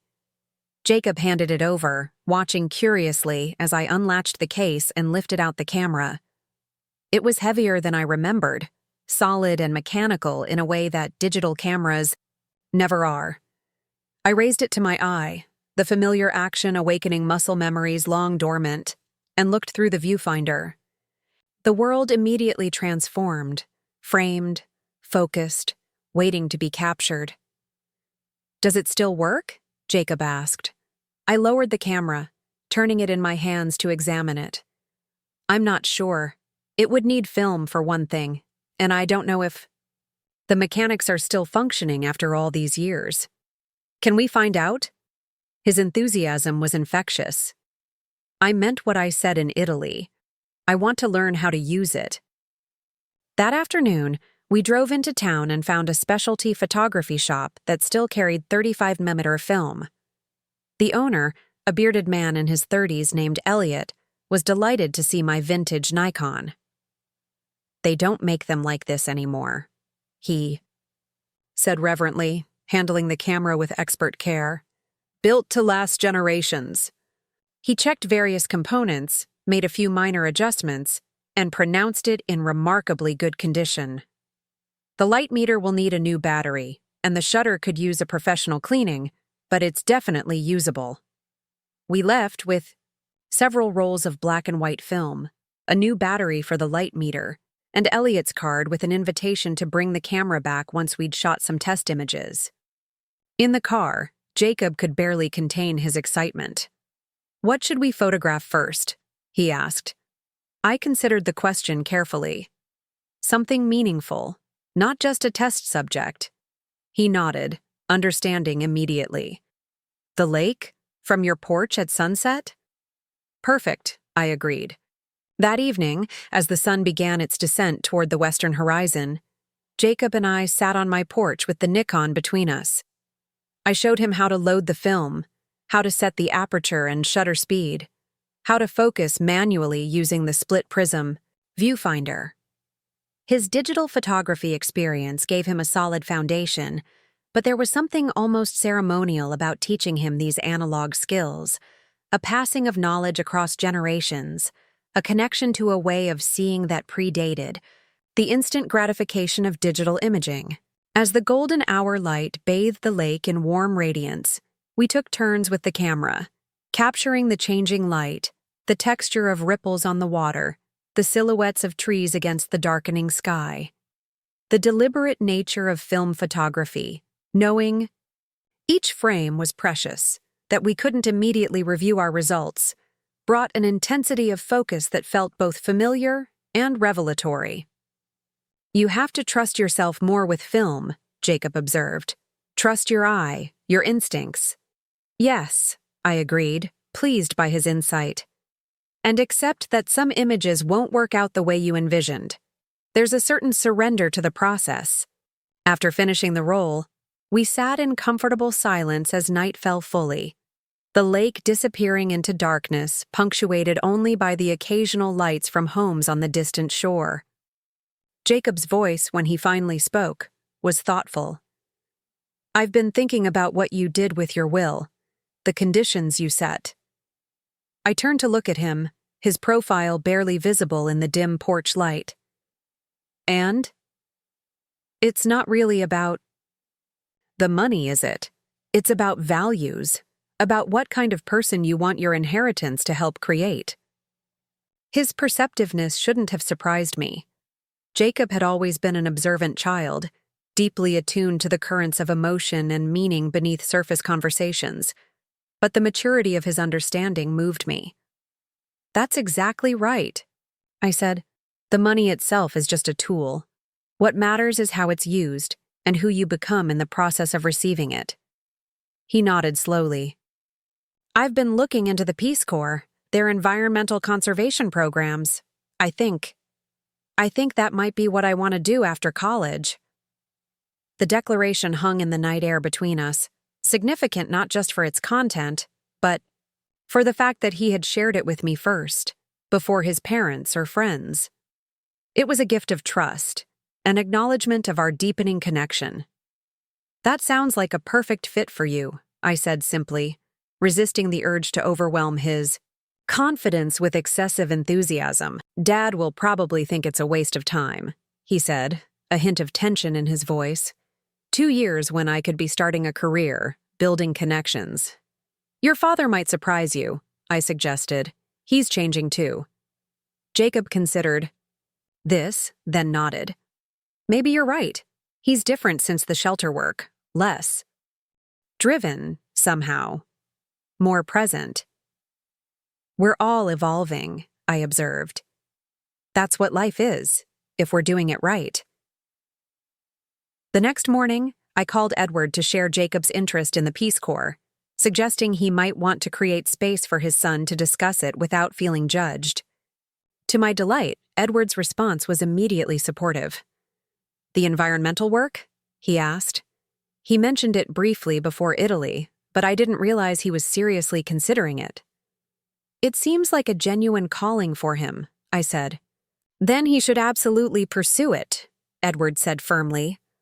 What's the point of all the advantages we've given him if he can't use them to follow his own path? The sentiment was so unexpected, so unlike the ambitious, security-focused Edward of even a year ago, that I momentarily lost my voice. "Mom, are you still there?" "Yes," I managed. "I'm just pleased by your response." "Because you thought I'd disapprove," he said, not as an accusation, but as a simple acknowledgement of how I might have perceived him. "I wasn't sure," I admitted. "Career has always been so important to you." "It still is," he said. "But I'm learning there are different ways to measure success." He paused. "The men I work with at the shelter, some of them had high-powered careers, large salaries. Now they're grateful for a warm meal and a safe place to sleep. It puts things in perspective." "It does," I agreed. "Besides," he continued with a warmth that reminded me powerfully of Harrison, "Jacob has always had a good compass. Even when Vanessa and I were too busy to notice, he was finding his own true north. I trust him to make the right choices for himself." After we hung up, I sat for a long time at my kitchen table, a mug of tea cooling before me as I contemplated the profound shifts occurring within my family. The changes to my will, born initially from hurt and a desire to be seen, had catalyzed something far more significant than I could have anticipated. They had created space for authentic conversations about purpose, legacy, and the responsibility that accompanies privilege. They had invited my children to reconsider not just their relationship with me, but their own values and choices. And somewhere in that process, we had all begun to see each other more clearly, not as fixed characters in a family drama, but as evolving individuals connected by bonds that could stretch and strengthen rather than confine. The weeks that followed brought a steady rhythm of small, meaningful connections. Regina called every few days with updates on the shelter project, her voice animated as she described the community partnerships forming around it. Edward began joining me for Sunday breakfasts at the cottage, sometimes bringing Vanessa and the younger children, sometimes coming alone for quiet conversations on the porch. Jacob and I developed a photography routine, venturing out with the Nikon each weekend to capture different aspects of Millfield and its surroundings. Elliot at the photography shop became an enthusiastic supporter of our project, setting aside a corner of his back room where we could develop our own film in a makeshift darkroom. The magic of watching images emerge in the developer tray captivated Jacob just as it had captivated me decades ago.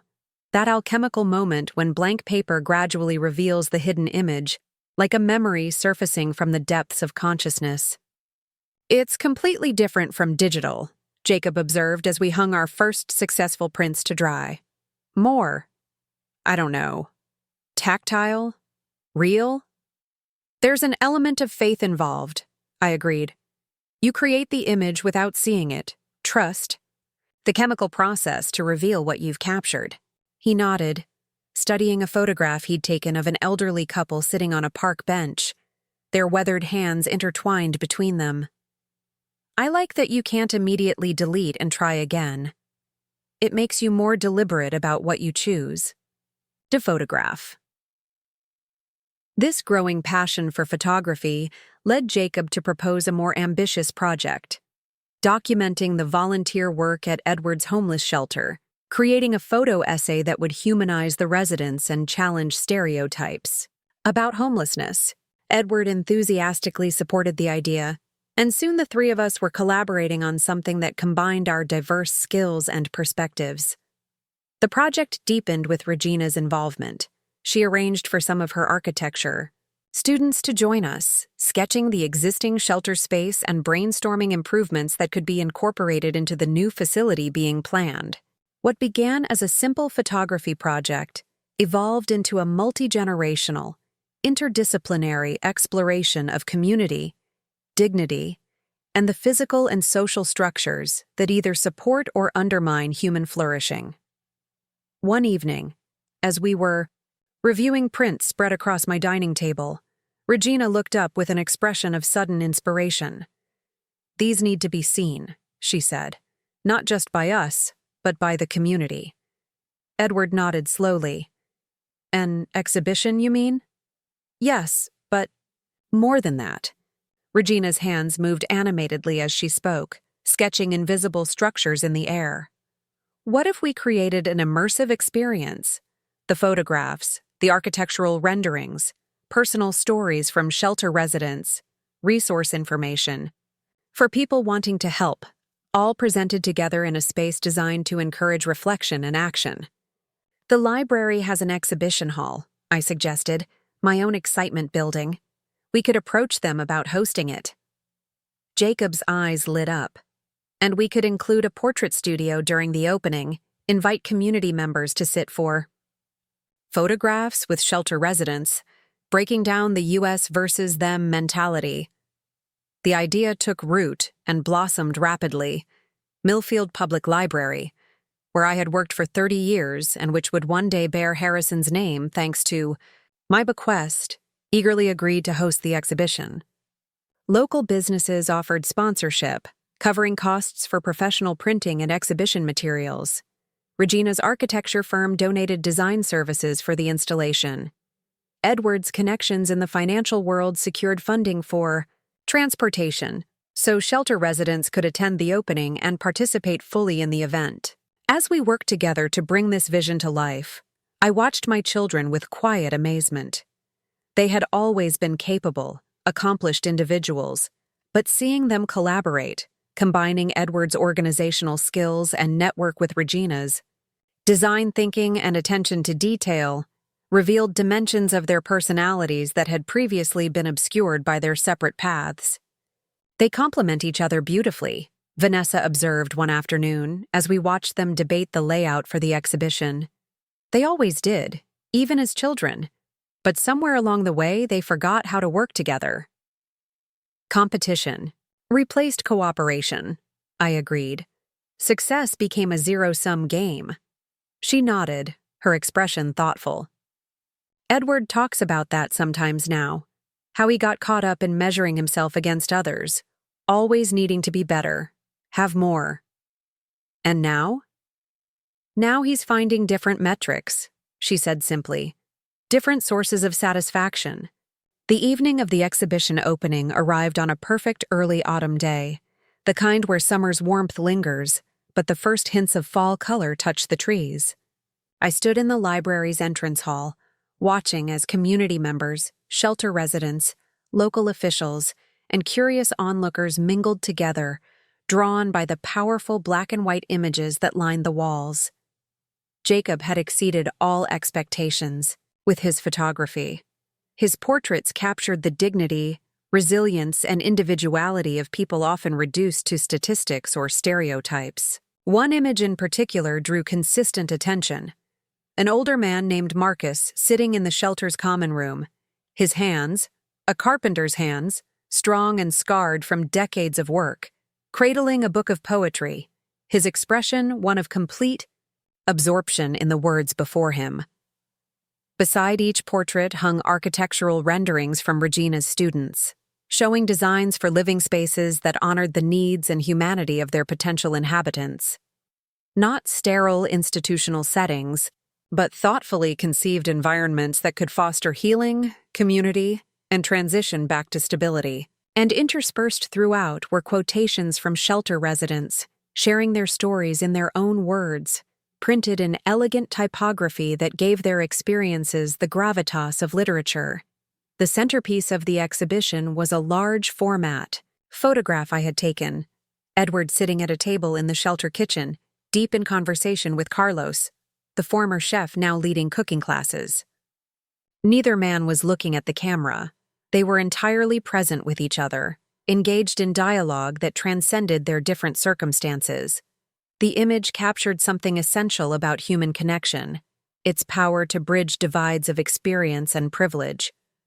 As the evening progressed, I found myself standing before this photograph, studying the face of my son, the intensity of his attention, the absence of the distracted, calculating expression that had become habitual during his years of climbing. The corporate ladder. This was Edward as he was meant to be, fully present, genuinely engaged, using his intelligence and resources to address real needs rather than abstract financial metrics. "It's a remarkable photograph," said a voice beside me, and I turned to find Sofia Beneventi, our distant cousin from Porto-Venere, smiling warmly at me. "Sophia!" I exclaimed in delighted surprise. "What are you doing here?" She embraced me with typical Italian effusiveness. "Your children invited me. They arranged everything, the flight, the hotel. They said it was important for me to see this part of the family's story too, not just the Italian chapters." I was momentarily speechless, moved beyond words by this thoughtful gesture from Edward and Regina. They had recognized the significance of reconnecting with our Italian heritage and had found a way to extend that connection beyond our trip. "You've created something beautiful here," Sophia continued, gesturing around the exhibition space. "Not just the photographs and designs, but this sense of, how do you say it, community, belonging." "We're trying," I said. "It's a beginning." "The best legacies always are," she observed with the wisdom of someone whose family had occupied the same village for countless generations. "They continue beyond us." As if summoned by our conversation, Edward and Regina appeared beside us, both glowing with the success of the evening. They greeted Sophia warmly, then Edward turned to me with an expression of barely contained excitement. "Mom, we have news," he said. "The city council just voted unanimously to approve the land donation for the new shelter project. And my firm has committed to providing all architectural services pro bono," Regina added. "We're really doing this." "The Pendlewick Community Center?" Edward specified, named after Dad. I felt tears spring to my eyes at this unexpected tribute. "Harrison would be honored," I managed. "So honored." "It was Jacob's idea," Regina said, glancing across the room to where her nephew was photographing visitors' reactions to the exhibition. "He said Grandpa always told him that true wealth isn't what you have, but what you do with it." "That sounds exactly like your father," I agreed, my heart full. As the evening wound down, I found myself drawn to a quiet corner of the exhibition where a small group of photographs hung somewhat apart from the main display. Unlike the shelter portraits, these were images from our Italy trip. Not typical tourist snapshots, but intimate moments captured with an artist's eye. Edward and Regina laughing together at a cafe table in Rome, Vanessa teaching Daniel basics, Italian phrases as they walked through a Florentine market, Jacob helping his younger cousins feed pigeons in Venice's St. Mark's Square, and me, standing on a cliff in Porto-Venere, looking out over the Mediterranean with an expression of peaceful contentment. A placard beside these images read, "Family is not just where we come from, but where we choose to go together." These photographs honor Dorothea Pendlewick, whose courage in changing her inheritance plan challenged us all to reconsider what truly matters, not what we leave behind, but how we live each day. I stood before this unexpected tribute, overwhelmed by emotion. When Edward joined me, slipping his arm around my shoulders, I could only shake my head wordlessly. "Too much?" he asked gently. "No," I managed finally. "Just unexpected." "We wanted people to understand the full context," he explained. "How this exhibition, this project, all of it really began with you standing up for yourself, demanding to be seen." "I never intended." "We know," he said simply. "You were protecting yourself, not trying to change us. But sometimes the most powerful changes come from unintended consequences." I leaned against my son, accepting his support, his understanding. "When I changed my will, I was angry," I admitted. "Hurt. I wanted to shake you both out of your complacency." "And you did," he acknowledged without defensiveness. "Thank God you did."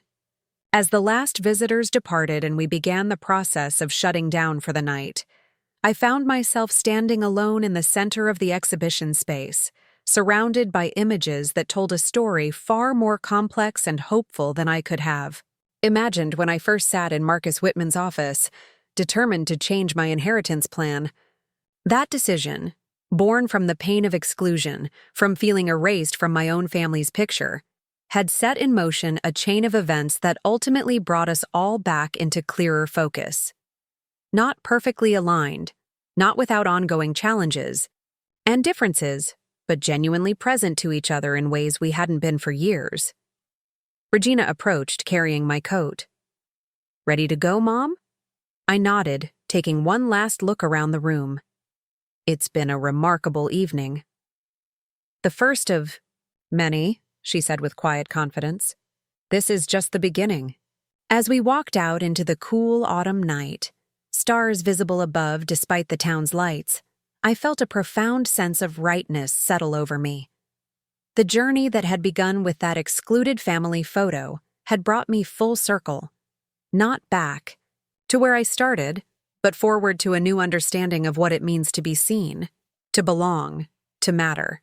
I had changed my inheritance plan, believing it might be my final significant act, a posthumous attempt to instill values that seemed in danger of being lost.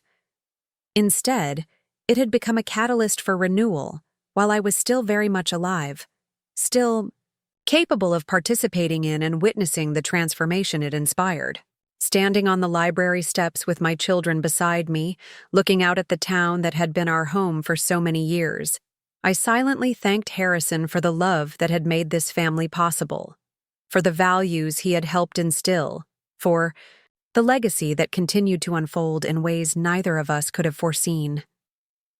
And I thanked myself, the younger woman who had found the strength to raise 2 children alone after devastating loss, the middle-aged librarian who had quietly supported her community for decades, and most recently, the elderly mother who had refused to accept invisibility, who had reclaimed her place not just in family photographs, but in the ongoing story of her own life.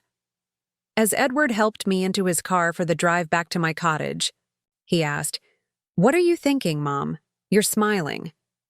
"I'm thinking," I replied, "that changing my inheritance plan was the best decision I ever made, not because of what will happen after I'm gone, but because of how it's changing all of us while we're still here together." He nodded, understanding. "Perfectly." "The best inheritances," he said, echoing Jacob's earlier insight, "aren't about money at all." "No," I agreed, as we drove through the quiet streets toward home. "They're about the stories we tell, the values we embody, the love we share in this brief, precious time we have together." And in that moment, I knew with absolute certainty that no matter what family photographs might be taken in the years to come, I would always be present in them, not as an afterthought or an obligation, but as an essential part of the ongoing narrative that connected us all across time, across oceans, across the inevitable changes that life brings to every family. I was Dorothea Pendlewick, mother, grandmother, photographer, catalyst for change.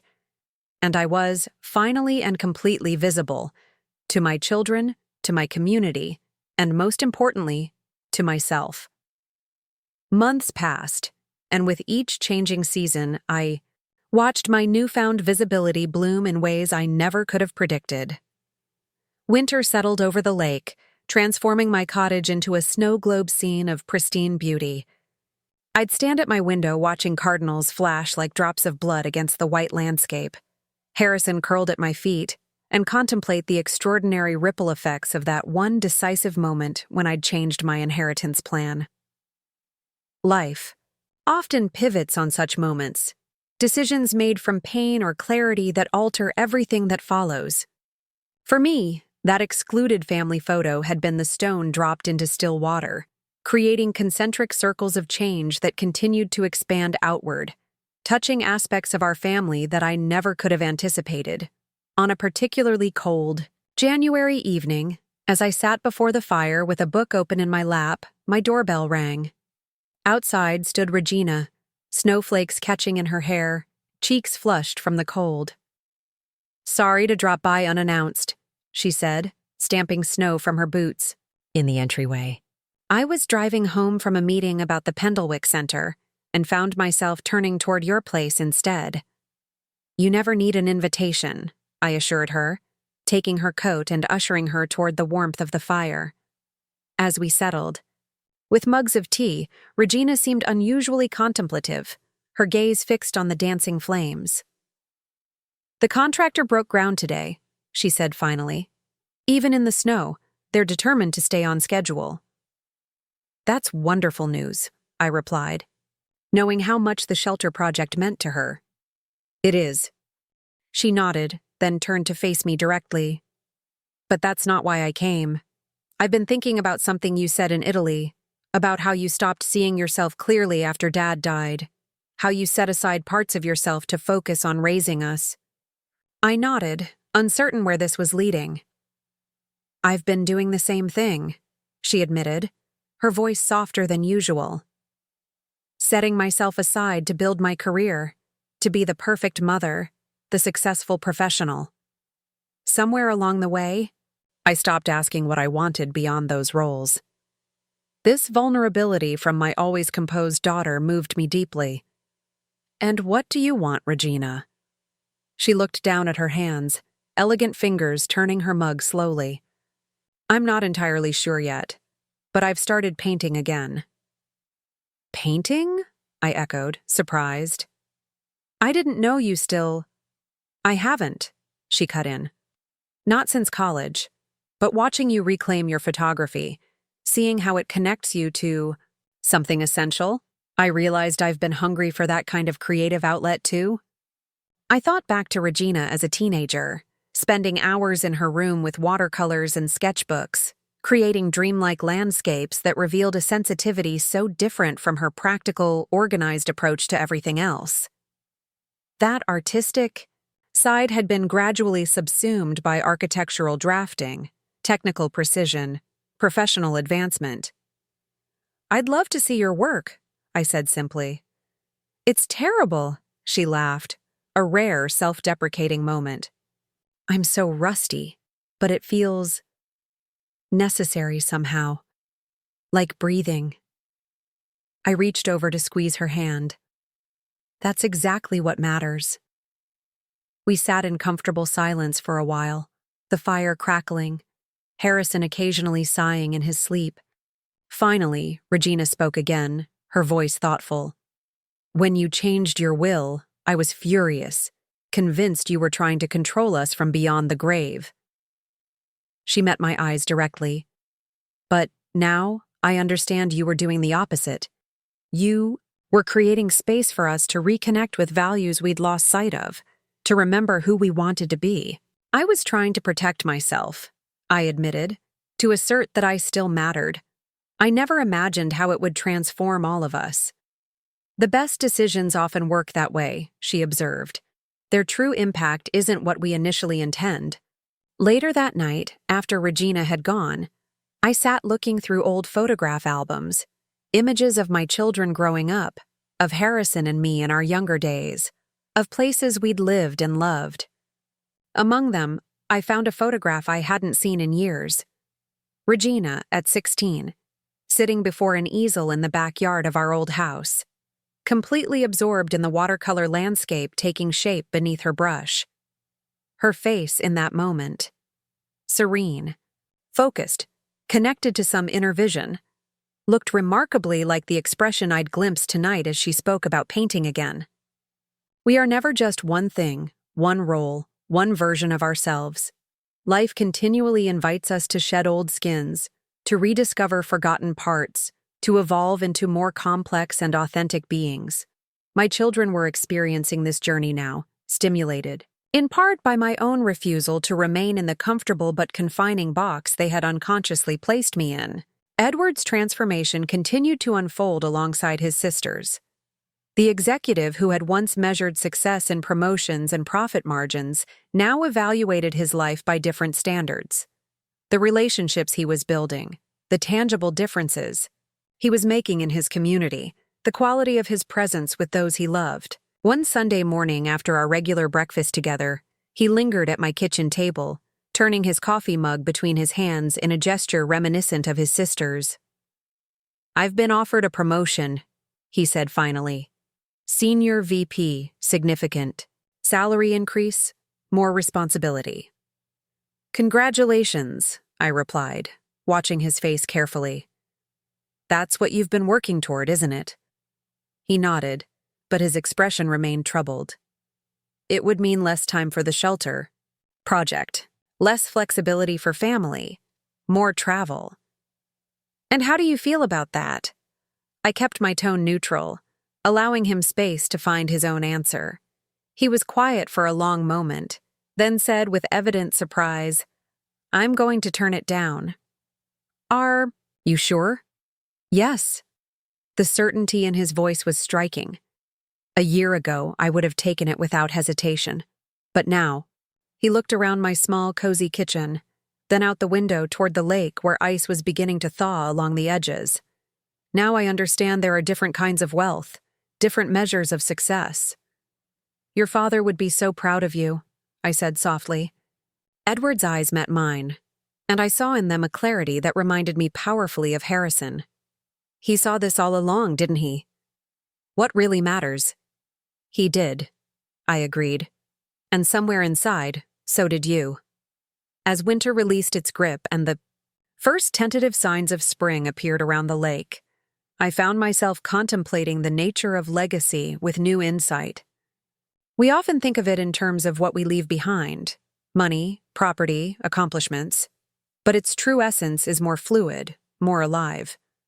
Legacy is the ongoing conversation between generations, the values that travel forward through time, taking new forms, but carrying the same essential truths. Harrison's legacy lived on, not just in the shelter that would bear his name, but in our children's evolving understanding of success and purpose. My legacy would include not only the financial provisions of my revised will, but the unexpected awakening it had catalyzed within our family.